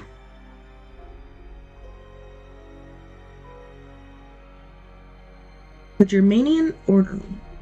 Von List's mystical neo-paganism was evidently not pragmatic enough for his disciple, Philip Staff, who was one of the principal members of the Germanian Order, which was founded in 1912, and whose stated aims were the monitoring of the Jews and their activities, and the distribution of anti-Semitic material, specifically the group's own rabidly racist magazine Hammer, which they boasted was their sharpest weapon against Jewry and other enemies of the people. Curiously, this anti-Semitic order modeled itself on the Freemasons, a philanthropic fraternity who were accused of being an agency of the mythical worldwide Jewish conspiracy. Despite being prey to internal squabbling, as various egos fought for control of the group, the order played a significant role in creating the climate which nurtured the Nazi Party. Even so, the crank element was also in evidence in the form of a racial physical examination, which was performed in Berlin by phrenologist Robert Bergen-Villingen and his patent chrestometer machine. So applicants were required to submit to an exhaustive series of cranial measurements to determine their racial purity, after which the successful candidates were permitted to take part in an initiation ceremony which mixed elements of the Golden Dawn, an occult group founded in 1888, Freemasonry, and scenes from Wagner's mythical music dramas. The novices were led blindfolded into the candlelit ceremonial chamber, where the master of the lodge, flanked by two members dressed in knight's robes, awaited them. The knights wore horned helmets and leaned on their swords, barring the entrance to the uninitiated. In front of them, the lodge treasurer and secretary sat at a table wearing white Masonic sashes, while in the center of the room stood the herald. At the rear of the room, in the area which represented the Grove of the Grail, stood the bard and the master of ceremonies, the former robed in white, the latter in blue. Around the latter stood the brothers, forming a semicircle as far as the treasurer's table. At the far end of the room, in an antechamber, a choir of forest elves sang to the accompaniment of a wheezing harmonium. As the novices waited without, the brothers broke into the Pilgrim's Chorus from Tannhauser and greeted the master of ceremonies by making the sign of the swastika, which he solemnly returned. This signaled the ushering in of the novices, who heard a speech by the master of ceremonies introducing the aims of the order and laying out its Aryo-Germanic ideology. Bard then lit the sacred flame, and the novices took off their blindfolds and robes to stand naked before their brethren. The ceremony climaxed with the master presenting the spear of Wotan to the prospective candidates who answered his invocations, while music from Lohengrin rose accompanied by the elfin choir. It is no wonder that Hitler later condemned such theatrics as the impotent posturing of pseudo-mystics in a speech at the 1938 Reich Party Congress. At the pinnacle of our program stands not mysterious premonition, but clear knowledge and hence open avowal. But woe if the movement or the state, through the insinuation of obscure mystical elements, should give unclear orders, and it is enough if this lack of clarity is contained merely in words. There is already a danger if orders are given for the setting up of so-called cult places, because this alone will give birth to the necessity subsequently to devise so-called cult games and cult rituals. Our cult is exclusively cultivation of that which is natural and hence willed by God. So from the German order emerged yet another phony aristocrat, Baron Rudolf von Sebottendorf, real name Adam Alfred Rudolf Blauer, who was to have an insidious influence on Nazi ideology. Sebottendorf, who drowned himself in the Bosporus in 1945 because he couldn't bear to see Germany in ruins, was unapologetic about his racist views, which he made plain in his choice of name for his own faction, the premier anti-Semitic lodge.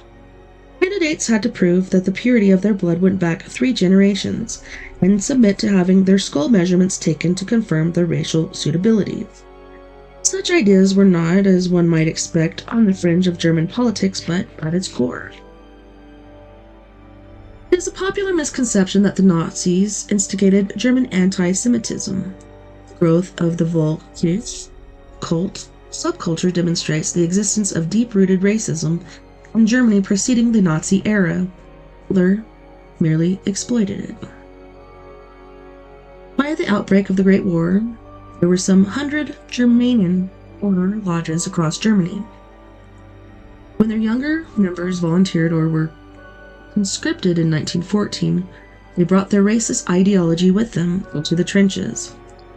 In the man-made hell of no man's land, these demonic evangelists found fertile soil in which to sow the bitter seeds of fascism. Origin of the swastika. So one of the first periodicals to promote what could be called occult nationalism was funded by Sebottendorf. Runes featured articles on occult science, earth mysteries, rune lore, and racial somatology, a branch of anthropology concerned with physical characteristics. This was just one of a wave of occult literature published in the years before the Great War to satisfy a growing public appetite for esoteric knowledge and alternative philosophies. These included Der Wanderer, Rana, Theosophy, and Nulotensblüten, as well as the flute of astrological periodicals and an influential series of books under the Cyrus imprint.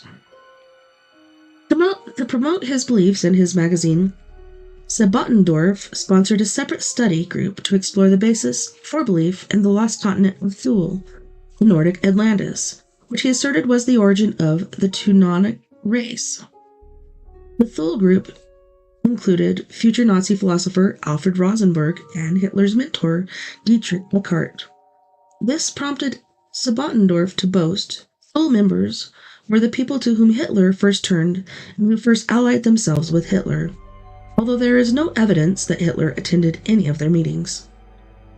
The significance of the Thule rests almost entirely on their adoption of 3 symbols, which were later to appear on Nazi regalia: the sword, an oak leaf cluster, and the hooked cross, more commonly known as the swastika. The origins of the swastika are unknown. All that can be said for certain is that it was used many thousands of years ago as a symbol of good fortune. Its Sanskrit name, swasti, translates as all is well. In countries as far apart as Peru, China, India, Tibet, and Scandinavia, it is thought that von Buddhist may have been the first to appropriate it as a symbol of German nationalism, having seen it featured in the stained glass windows of a Viennese church. It suggested that the swastika was a sacred Aryan symbol derived from the Feuerquerl, which is the fire whisk, and with which the universe had been created. But whatever its origin, it would have been familiar to occultists throughout Europe as the symbol of the Theosophical Society. To the historians of the heraldic detail. During the Nazi era, a genealogical society gleefully unearthed the forgotten fact the Prussian royal family had featured a swastika in its coat of arms. In 1898, Edward Hume, author of Symbolism in Christian Art, had pointed out the use of the Pfeilfahrt, the swastika's heraldic name. The early Christians merely adopted and diverted their own purpose. A symbol centuries older than the Christian era, a symbol of early Aryan origin, found abundantly in Indian and Chinese art. It stands for the lightning wielded by the omnipotent deity, whether the deity be Manu, Buddha, or Brahma of the East, or the Thor or Zeus of the West. An association with evil was known long before the Nazi era, but even as Theosophists did not decide which way round denoted malevolence and which the contrary. In a 1909 issue of Theosophical Review, H.S. Green attempted to clarify the issue. Most readers will be aware that some difference of opinion exists as to the direction in which the cross is supposed to be turning. Whichever may be considered to be the correct way of drawing the symbol, the opposite one will stand for that which is contrary to the divine order, and so for evil in general and black magic in particular. We noted that if the arms of the swastika were depicted as if turning anti-clockwise, then it would denote the divine order, which was the direction shown on the official seal of the Theosophical Society. Even so, this was the direction chosen by the Nazis. The opposite direction was said to symbolize this descending hammer of Thor, the Norse god of thunder, and therefore the destructive force. Clearly, the Nazis were either unaware of the significance denoted by its direction, or they thought of themselves as crusaders against the evil, degenerate, subhuman, non-Aryan races, and deliberately chose to depict the Hakenkreuz cross, turning in an anti-clockwise direction. Most likely they simply didn't care. It was an instantly recognizable symbol, simple, stark, and strong. Swastika is thought to have first caught Hitler's eye as a boy when he attended school at Lombok, Austria, in 1897. Each day he had to pass through the archway of the Benedictine monastery, which bore the order's coat of arms featuring a swastika. 23 years later, when he was searching for a symbol for the party flag, he seized on the swastika, which was central to a design drawn by dentist Frederick Krom, a member of the Germanian order and its offshoot, the Thule Society.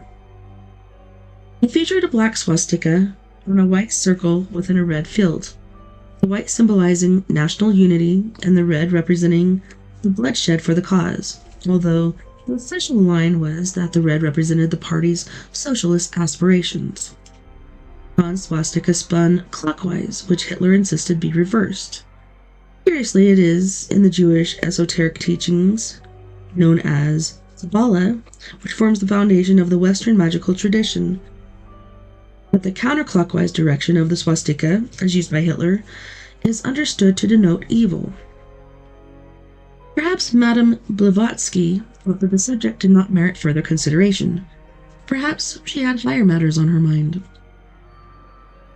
Insidious influences. It would hardly be going too far to say that the horrors of Belsen and the ovens of Auschwitz were ultimately derived from the occult racial ravings of von Liebenfels and the tiny group of his followers who existed, like maggots in an apple, within the tolerant and civilized environment of Franz Joseph's empire.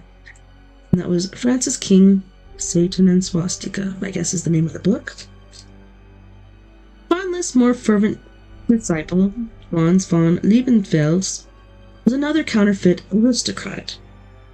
His name was Adolf Joseph Lanz, the son of a Viennese schoolmaster who yearned from an early age to establish a new Aryo-Christian religion over which he would preside as the supreme, unquestionable authority.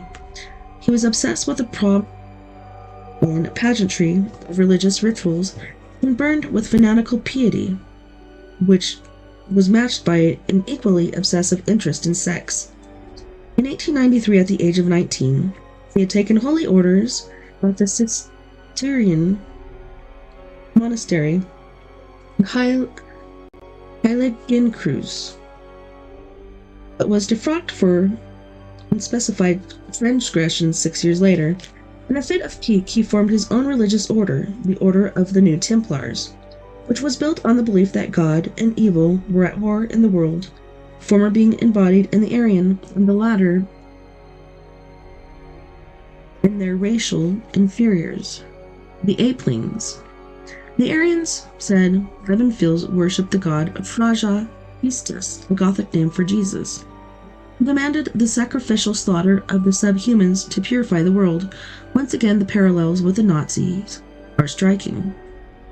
It was Levenfels who coined the term Ariosophy in 1915 to encompass the philosophical outlook shared by the various Volkisch occult groups who were active at the time, and who cited the main purpose of the movement as being the study of the differences between the blonde and the dark races, the former being the embodiment of the panpsychic energy which animated all life on Earth.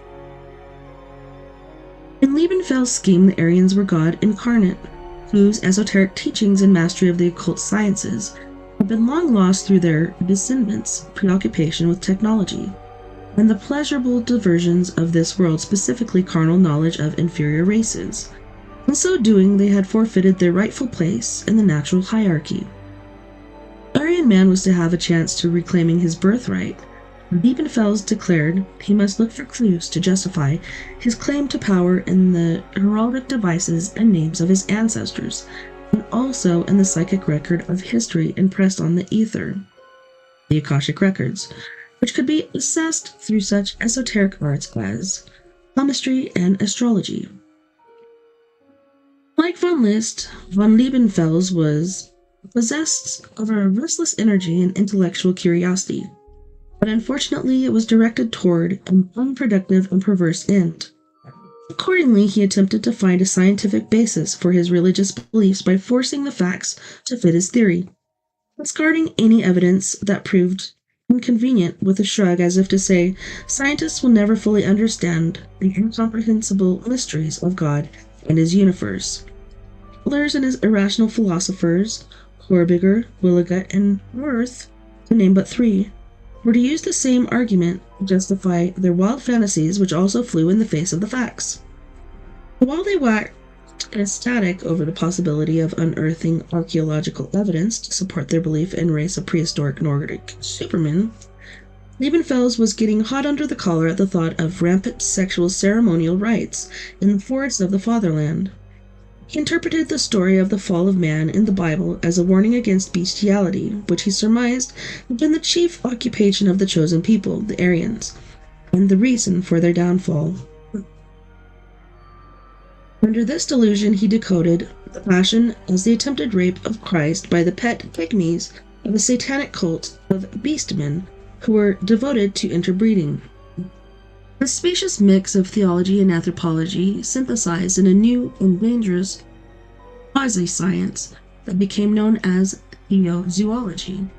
Also the prophet of this new order, it naturally fell to Levenfels to write its Bible. He called it theozoology, or the lore of the Sodom Aplings and the electron of the gods.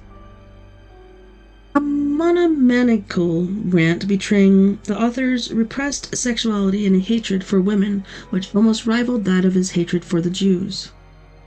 Teeth. Bestial lust. Well, I think we'll leave it at that. We're going to go to our second music break.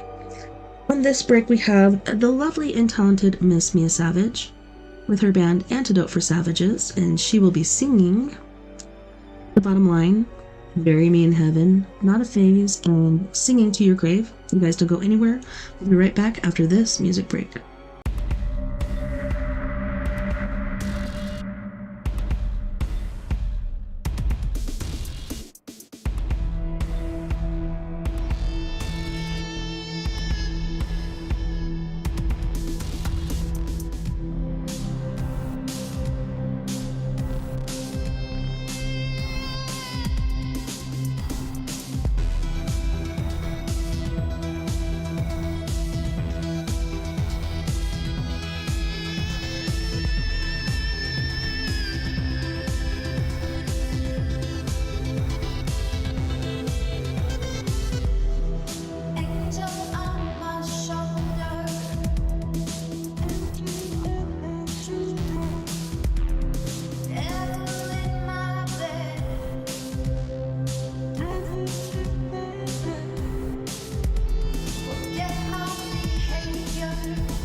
Because it's just a ride, and we can change it anytime we want.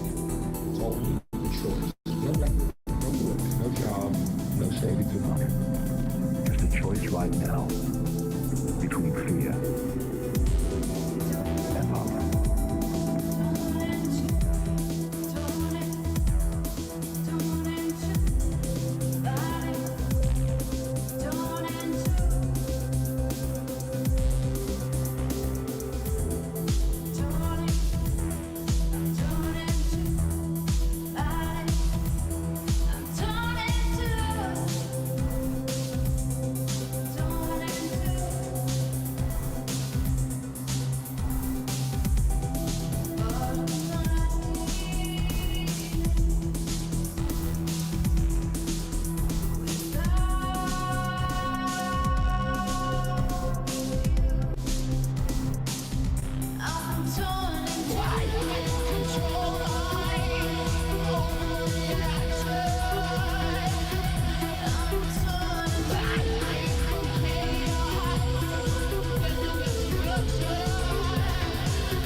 Just a choice right now between fear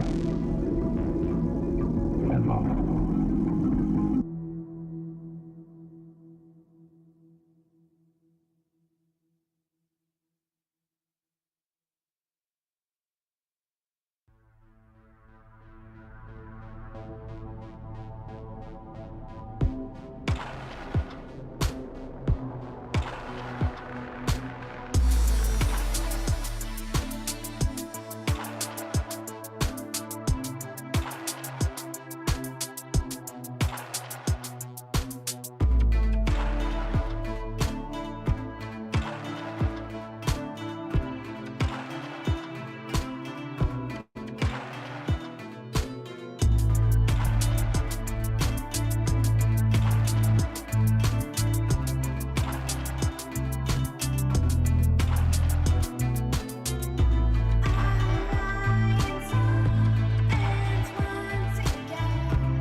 Welcome back, and thanks so much for joining me tonight on We Are Paradox Media's Late Night in the Rockies.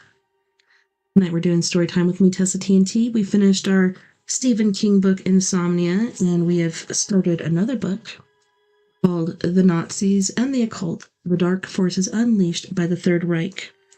And as I said, YouTube and whoever else might want to block this video, it's for educational purposes only.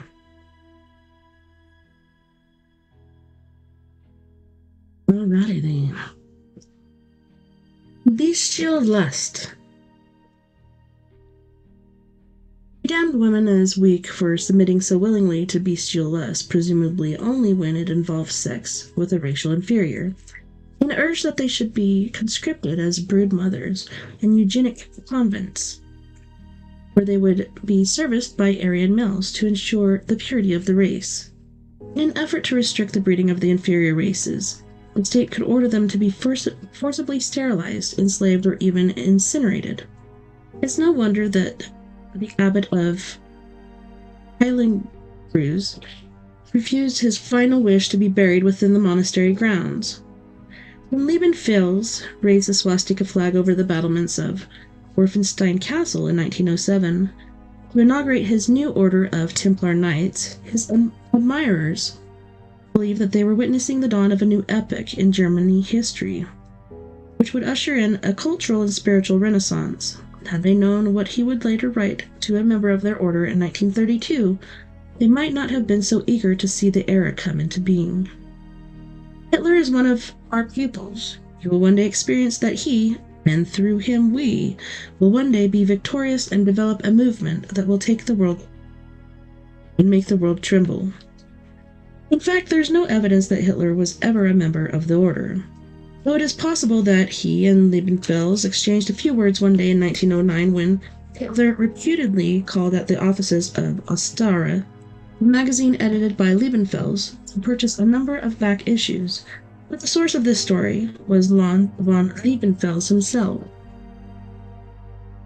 Man and Superman, Wagner and Nietzsche. Whoever wants to understand National Socialist Germany must first know Wagner, Adolf Hitler.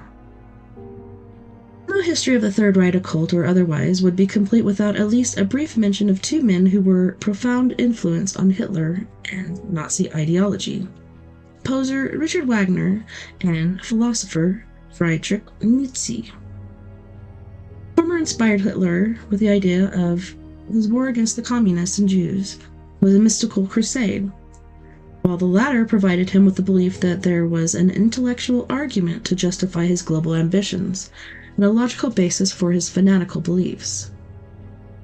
The German soul has passages and galleries in it. There are caves, hiding places, and dungeons therein. Its disorder has much of the charm of the mysterious.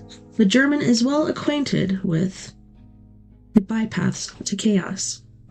Friedrich Nietzsche. On the day Hitler was born,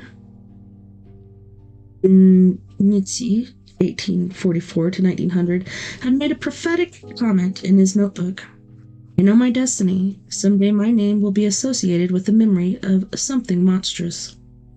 He sensed that the complex philosophy outlined in Man and Superman, beyond good and evil, and the Antichrist would be distorted and corrupted by those who would seize on the superficial implications of what he had put forward rather than on the substance of his argument. In the last named, he described Christianity as the most fatal seductive lie that has yet existed, for promoting the idea that compassion and morality are superior to physical strength. By contrast, he argued, nature favors the ruthless and the powerful. The beast of prey in the jungle proved that evil can be very healthy and developed the body magnificently.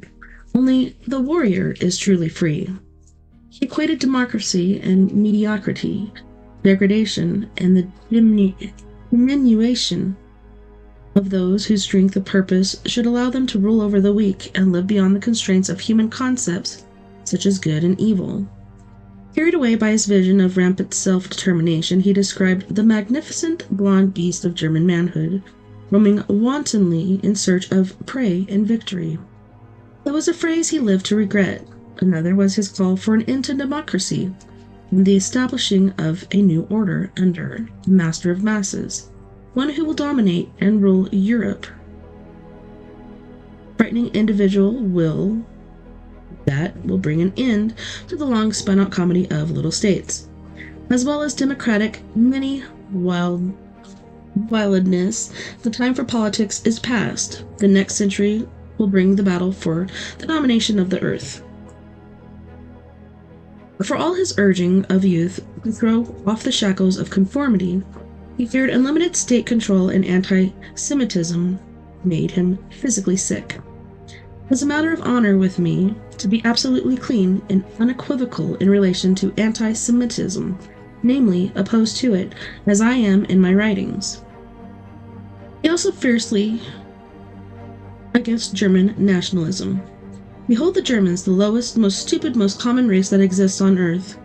Such sentiments were overlooked by the volunteers and conscripts who poured over also Sprach Zarathustra in the mud of Flanders from 1914 and 1918.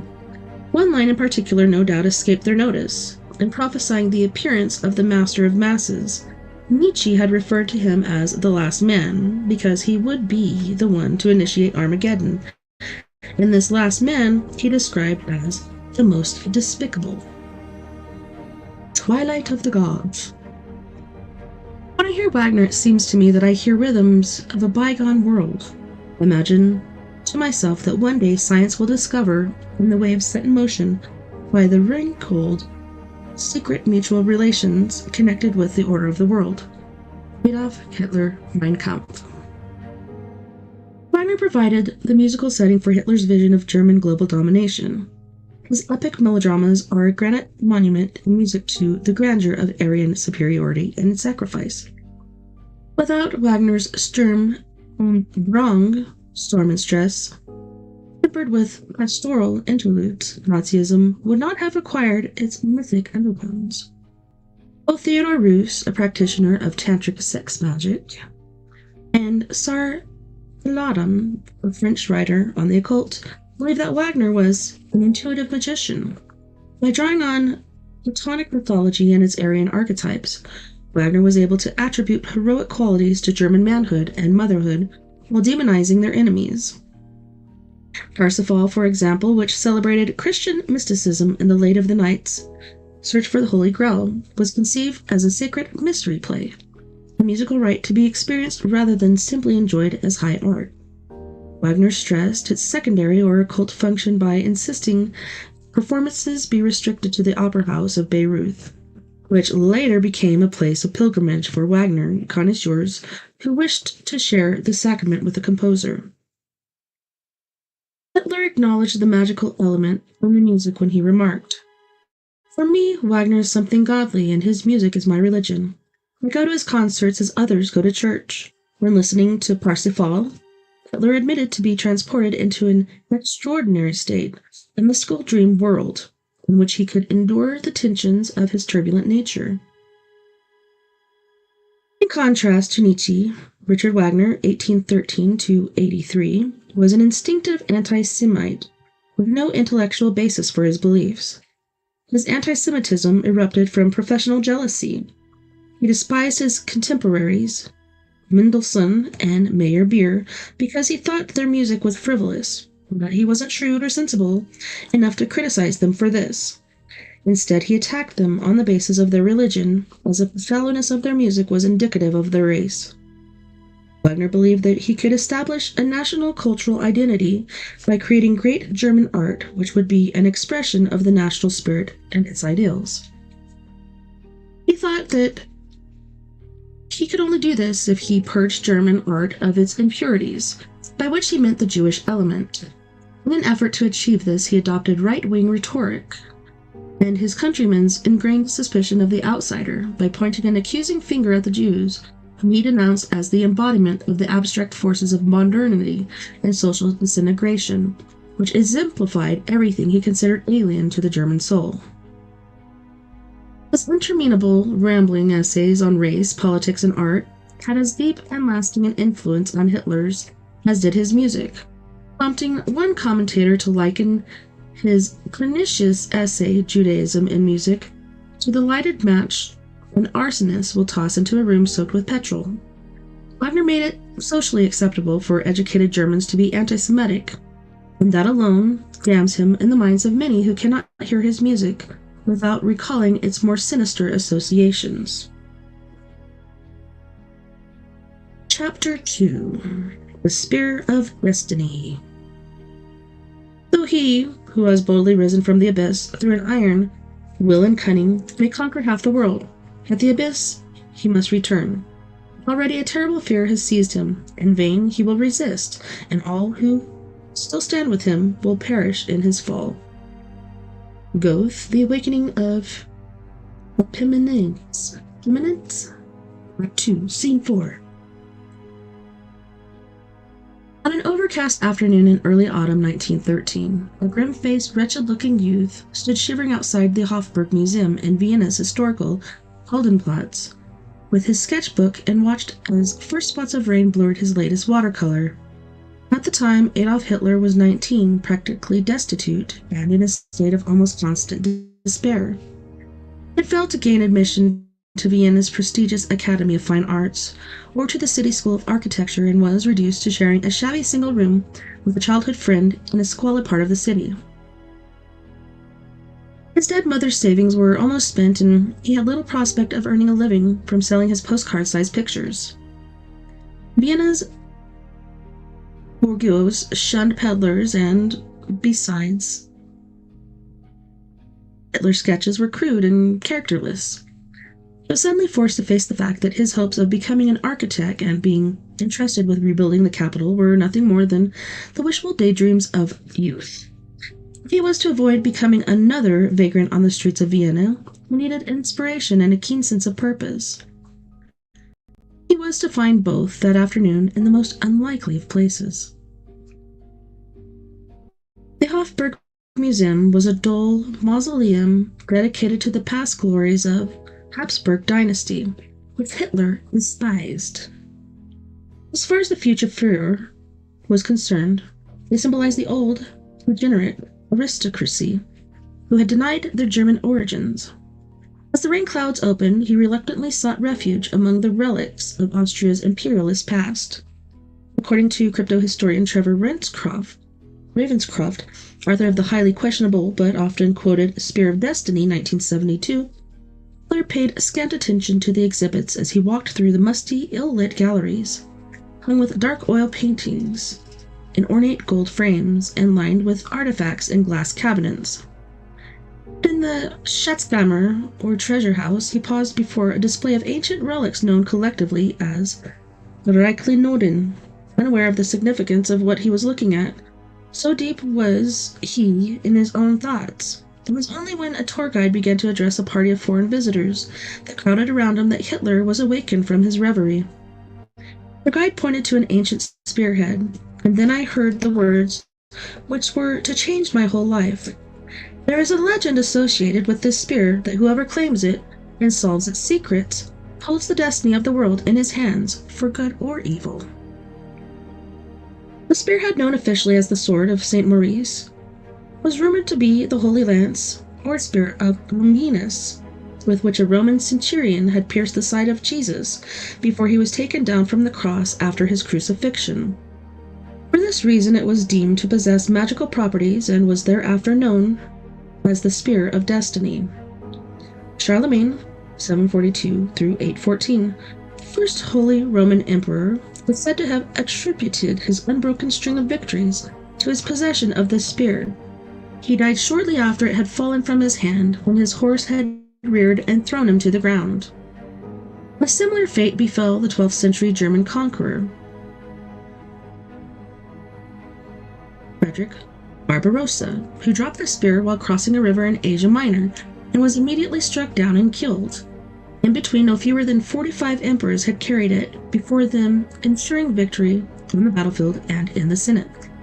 Considering its bloody and illustrious history, it appeared at first glance to be an unremarkable object. The rust-encrusted leaf-shaped blade had been crudely repaired with wire and lay within an open leather case on a red velvet dais. Had it not been for the tiny crosses of gold embossed on the base, it would have been indistinguishable from hundreds of similar spears of the period held by museums around the world. There was no proof that the relic on display in Hofburg Museum was the genuine article, but that did not seem to deter Hitler, who later claimed that he experienced a revelation when he first came into its presence. He later wrote, "I knew with immediacy that this was an important moment in my life. And yet I could not divine why an outwardly Christian symbol should make such an impression upon me. I stood there quietly gazing upon it for several minutes, quite oblivious to the scene and the Schatzkammer around me. It seemed to carry some hidden inner meaning which evaded me, a meaning which I felt I inwardly knew, yet could not bring to consciousness. The spear appeared to be some sort of magical medium of revelation, for it brought the world of ideas into such close and living perspective that human imagination became more real than the world of sense. I felt as though I myself had held it in my hands before in some earlier century of history, that I myself had once claimed it as my talisman of power, and held the destiny of the world in my hands. Yet, how could this be possible? What sort of madness was this that was invading my mind and creating such turmoil in my breast? Whether the spear was the genuine article or not is almost irrelevant. Clearly Hitler had awakened something within himself which was to empower him with a sense of his own destiny and infallibility. Hitler traces the history of the spear. The following morning, Hitler visited the Hof Library to learn as much as he could about the spear, its legend, and its history, although he was too indolent to read anything other than magazines and Nullzimroman, sentimental novels, in adulthood. He had apparently been an avid, if indiscriminate, reader in his youth. His school friend August Zubizek is to be believed. Books were his whole world. In Vienna he used the Hof Library so industriously that I asked him once, in all seriousness, whether he intended to read the whole library, which, of course, earned some rude remarks. One day he took me along to the library and showed me the reading room. I was almost overwhelmed by the enormous masses of books, and I asked him how it was managed to get what he wanted. He began to explain to me the use of the various catalogs, which confused me even more. To his dismay, Hitler discovered that numerous conquerors had claimed to possess the Heilig, or Victory Lance, concurrently through the centuries, and that there was no certain way of proving whether the artifact in Schatzkammer was authentic. The first written reference of the Hofburg spear appeared in the ancient Saxon Chronicle, recording the Battle of Lech, in which Otto the Great triumphed over the Mongols. But prior to this, its origin were unknown.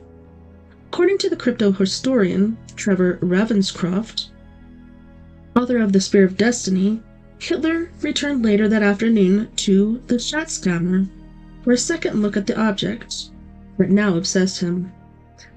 I slowly became aware of a mighty presence around it, the same awesome presence which I had experienced inwardly on those rare occasions in my life when I had sensed that a great destiny awaited me. Ravenscroft fails to provide a source for these quotations, and one is forced to ask if this melodramatic scene, and perhaps the bulk of the book, is purely speculative fiction. However, let us assume for a moment that this account has some basis in fact. As the author claimed, in this altered state of awareness, Hitler is said to have been privileged to the realization that the spear was a portal between the worlds of spirit and matter.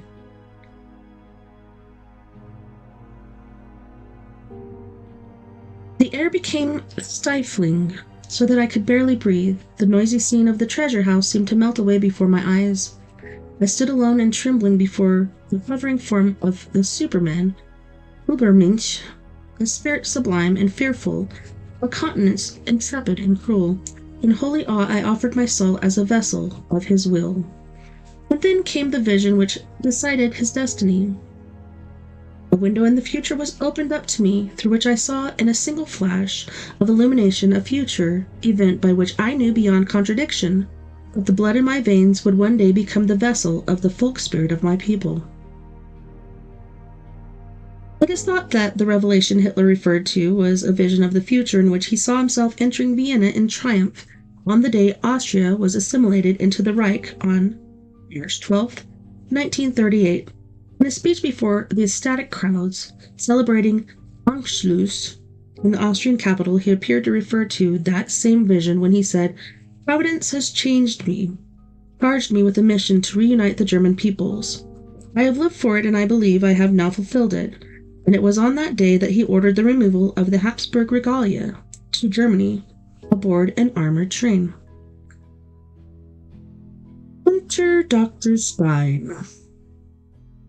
The source for these intimate episodes was not Hermann Röschning, the minor Nazi official who it is alleged fraudulently claimed to have been privy to Hitler's innermost thoughts, leading several generations of historians astray, but an even more inconspicuous figure, Dr. Walter Johann Stein, 1991 to 1957. Stein was a respected Viennese doctor of philosophy and anthroposophist, a follower of Rudolf Steiner. He was said to have been employed as a confidential advisor to Winston Churchill after fleeing Nazi-occupied Europe in 1933 in order to escape being pressed into service by Himmler's occult bureau. As with Louis de Wohl, the astrologer, Dr. Stein was apparently considered to be of value to the British, who were keen for inside knowledge on the Führer's mental state so that they could anticipate his future strategies, but were also curious to discover what occult methods the Nazis were employing to locate vulnerable Allied convoys. According to Ravenscroft, the Prime Minister swore Stein to secrecy regarding the extent to which the British used physics, psychics in spying and self-defense, but in the summer of 1957, Stein decided that he had kept the secret long enough and that it was time to tell the truth. 3 days later, he collapsed and he died soon afterwards. Fortunately for Ravenscroft, Stein had earlier confided in him after the author had initially sought out the academic on a matter of mutual interest, the Holy Grail. But with Stein silenced, there is now no way of corroborating Ravenscroft's account of Hitler's mystical experiences, or the part Stein may have played in Britain's psychic self-defense. That said, it is worth repeating, for truth is often stranger than fiction. The face at the window. The beast does not look what he is. He may even have a comic mustache. Vladimir Solovyov, the Antichrist. In the summer of 1912, Walter Stein was starting his second semester at Vienna University, where he was studying for a science doctorate. It was an intensive course, and Stein had to ration his free time. When he found he could afford to take a break, he would spend it browsing through the musty antiquarian bookshops in the old quarter of the city near the banks of Danube.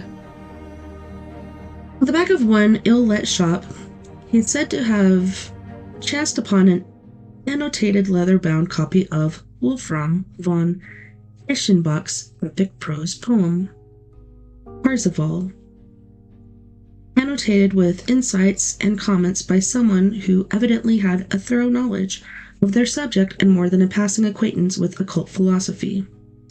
Stein had been searching for a copy of the book ever since his parents had taken him to see Wagner's opera based on the same medieval legend of the knight's search for the Holy Grail. His researchers had led him to conclude that the medieval Grail romance was based on historical figures of the 9th century, and that the Holy Lance was not symbolic but an actual physical relic. But the book was a real find. He gladly paid the asking price and left the shop eager to examine his treasure. A few streets further on, he took a window seat at Demille's fashionable cafe with a view of Kohlmarkt, and read the slender book from cover to cover in a single sitting. It became evident that the author of the hastily scrawled commentary had discovered a key to deciphering the secrets of the Grail legend encoded in the Knight's Quest. But while more enlightened readers would be ready to interpret the stages of the quest as trials of initiation, the previous owner had taken it as a confirmation of his belief in the superiority of the Aryan race.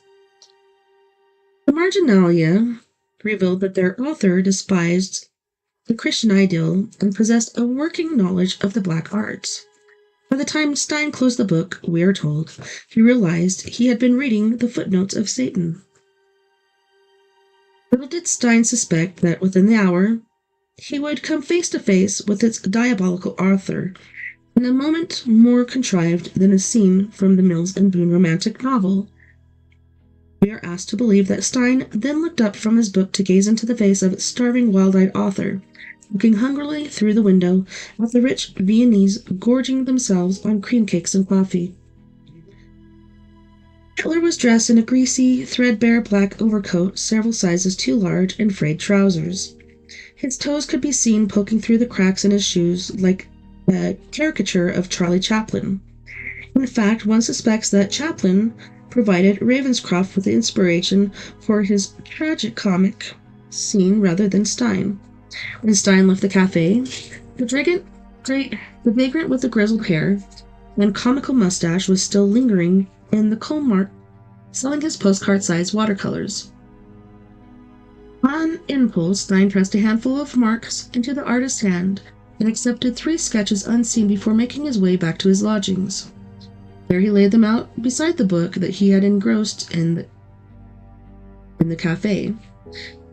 It was only then that Stein noticed that the subject of one of the watercolors was the Heilig Lance as pictured on display in Hofburg. Then he saw something which made the hair on the nape of his neck stand up. The signature of the artist and name of the previous owner of the noted Parzival were one and the same, Adolf Hitler.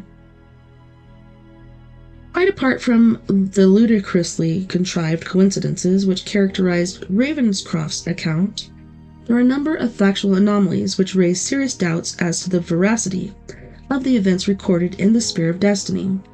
For example, when Dr. Stein inquired where he might find Hitler, the bookseller mentioned that he had left Vienna to claim an inheritance from a recently deceased aunt. This was purportedly in the summer of 1912, but the only recently deceased aunt in the family was Johanna Holtz, who had died the previous spring. Secondly, recent research has failed to find evidence of either Ernst Pritsch or his shop, which one would expect to have been preserved in the city's meticulously kept archive, although there is the possibility that these records there might have been destroyed in the war. But more significantly, doubts have been raised by the suspicious similarities between Ravenscroft's accounts of Steiner's discovery of the annotated Parzival pamphlet and an almost identical episode in Sir Edward Bulwer Lytton's occult novel Zanoni, 1842, which raises the question of whether Ravenscroft was inspired by the novel or whether it is simply an uncanny coincidence. And then there's the highly dubious presumption that someone who had annotated a book with personal comments and clues as to the work's true meaning would have been foolish enough to part with it in the first place. Most curious of all, though, is the fact that we are asked to believe that Dr. Stein, a well-educated middle-class Jew, sought out a rabid anti-Semite, whose hatred of Jews was evident from his crude, vulgar, and in many cases obscene handwritten comments in the margins of Parzival, even allowing for the unlikely possibility that he was desperate to share his passion for the Grail legend with a fellow seeker. These doubts in themselves do not, of course, automatically discredit the story, but once seemingly serious flaws such as these are identified, the whole edifice begins to look decidedly unsound. And then there is the assertion, made recently by German journalist Christopher Leidenberg in Die Drei, who found several significant inconsistencies in Ravenscroft's account, and who states no time of life did Hitler live in impoverished conditions. Rather, he always had sufficient money. In the Meldenmannstrasse, a kind of large hotel, he paid a rent of 15 kronen a month, so he could afford a fairly expensive room and had no need to sell his pictures. However, let's give Ravenscroft the benefit of the doubt and see how far he asks us to suspend our disbelief.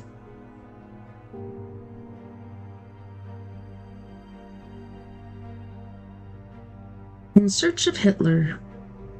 In the following days, we are told Stein went in search of the itinerant artist but could find no trace of him. Eventually, he returned to Ernst Press shop and asked the proprietor if he could supply Hitler's address. Pretzsch, an odious, balding, toad-like man, informed him that Hitler had not been in for more than 3 weeks, but he believed that he frequently stayed at the hostelry in Medelman Strasse.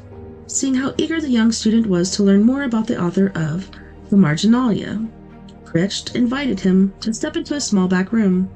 There he told Stein how he would occasionally cook for Hitler, who was always in need of food but was too proud to accept money. Hitler would pawn his books when he was truly desperate, and Pretzsch would pay a few hellers to save him from sleeping in the street. This is the myth Hitler created for himself, and which others were to embellish. The impoverished future hero, the misunderstood messiah suffering indignities and physical hardship for his people in the back streets of Vienna. It is a fabricated self-image, symptomatic of a neurotic, paranoid personality, which seeks to justify feelings of fear and rage by assuming the role of victim in order to have others rush to the rescue and offer reassurance. One can imagine Hitler learning the role from his doting mother, with whom he fled whenever his authoritarian father became abusive. The truth of the Vienna years was far more mundane. Recent research suggests that Hitler never saw the inside of a flophouse, nor did he share a bug-infested apartment with his school friend Kubizek.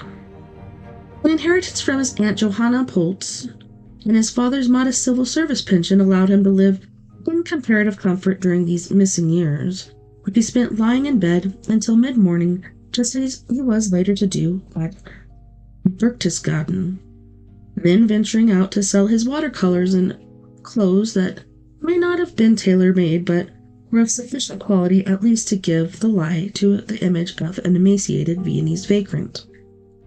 So zealously did Hitler preserve this mythology and mythologized self-image that he even risked alienating his supporters in the early years of the party. Some were so incensed by their leader's pathological need for secrecy, they circulated a leaflet among the members expressing their concerns, including their suspicion that he was sponsored by silent partners who decided to dictate party policy.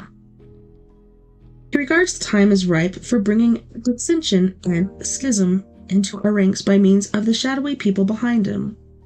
It grows more and more clear that his purpose is simply to use the National Socialist Party for his own immoral purposes. A further point is the question of his occupation and finances. If ever individual members inquire what he actually lives on and what his previous occupation has been, he always gets excited and loses his temper.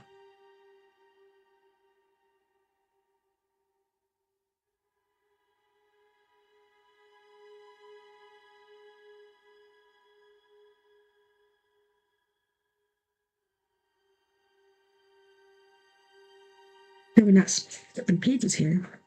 Conrad Hayden, a Munich journalist and author of The History of National Socialism, 1932, and Birth of the Third Reich, 1934, noted, "The man is by nature secretive. His life does not lie open to his friends. Questions regarding his private affairs offend him. Unsettled and embarrassed by intellectually superior people and those who were not afraid to speak their minds, we would start ranting in an effort to disguise paucity of his argument, or relapse into the sullen sulk." In detailing Stein's second visit to the bookshop in Vienna, Ravenscroft describes Pretzsch pointing out a pile of books that Hitler had pawned, including works by Hegel, Schopenhauer, and Nietzsche. But again, there's no proof that this event ever took place, and considerable reliable testimony to suggest that it did not. As has already been noted, Hitler had no interest in serious literature.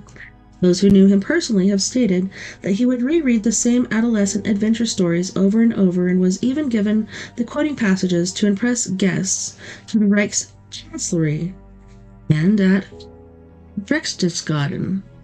His favorite novels were those by Karl May, the author of a series of Native American adventure stories in the Fenimore Cooper vein, and a series of books concerning the Smalzig adventures of a horse called Robots. Presumably, he resisted the temptation to recite these from memory when entertaining educated foreign dignitaries. When table talk tired him, he would indulge his petite bourgeois taste in entertainment with frivolous romantic film comedies provided by the ever-obliging Goebbels. Such a picture is clearly in stark contrast to Ravenscroft's image of the feverishly intellectual novice magician poring over the world's health and wealth of occult philosophy. If there's any doubt as to which is the truer picture, it should be noted that Hitler's private secretary, Christa Schroeder, affirmed his library contained no classic and no single book of humane or intellectual value. Meanwhile, Hitler himself admitted to his intellectual limitations when he said, "I read to confirm my ideas." Even his school friend, Kubizek, who had been such a heroic image of the young Hitler at the Hof Library, later admitted in a private letter to the Linz archivist, Franz Metzinger, that there were only 2 books that Hitler had actually read with enthusiasm: A Child's Guide to Nordic Mythology and The History of German Archaeology, in which he had discovered the symbol that was to cast its shadow over Europe, the swastika. See, I thought they said earlier in the book, too, that it was on stained glass where he went to school, and not in this book. I do not know. Something new has been added.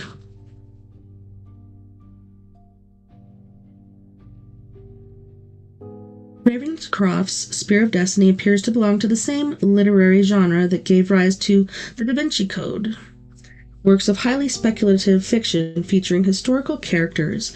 As such, we have to take following events he describes in Pretsch's shop as a possible, if unlikely, scenario rather than as historical fact. While the proprietor probed Stein for personal details and his political sympathies, the student surveyed the chaotically cramped room which served as Pretsch's office. He noted a number of prints illustrating chemical processes and astrological crafts, alongside anti-Semitic cartoons of a pornographic nature. While Pretsch pressed his questions, Stein studied a group photograph on the desk in which his interrogator was shown beside Guido von List, a pan-German mystic who had been accused of practicing satanic sexual magic and who Ravenscroft falsely alleged had been run out of Vienna by an outraged populace. In truth, von List was a dreamer, an armchair Arminist, who advocated a return to nature and the worship of Wotan. He was obsessed with the occult significance of runic symbols and wrote long-learned treatises on the subject, which were profound influence on Himmler, but it was no Aleister Crowley. Pretsch, however, considered himself an adept of the dark arts and offered to initiate Stein into the arcane mysteries. I am considered in some quarters to be a great authority on occultism. He is said to have boasted Adolf Hitler is not the only person to whom I give assistance and advice in these matters. Firmly, but politely refusing the offer, Stein hurried out of the shop and made his way to the hostelry, where he was informed that Herr Hitler had left the city to claim a small inheritance from an aunt who had died at Spittal an der Drah.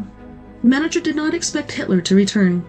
It was to be another 10 days before Stein happened to see Hitler painting outside the Hofburg and noted the remarkable improvement in his appearance. Hitler resisted the stranger's awkward attempt to engage in conversation.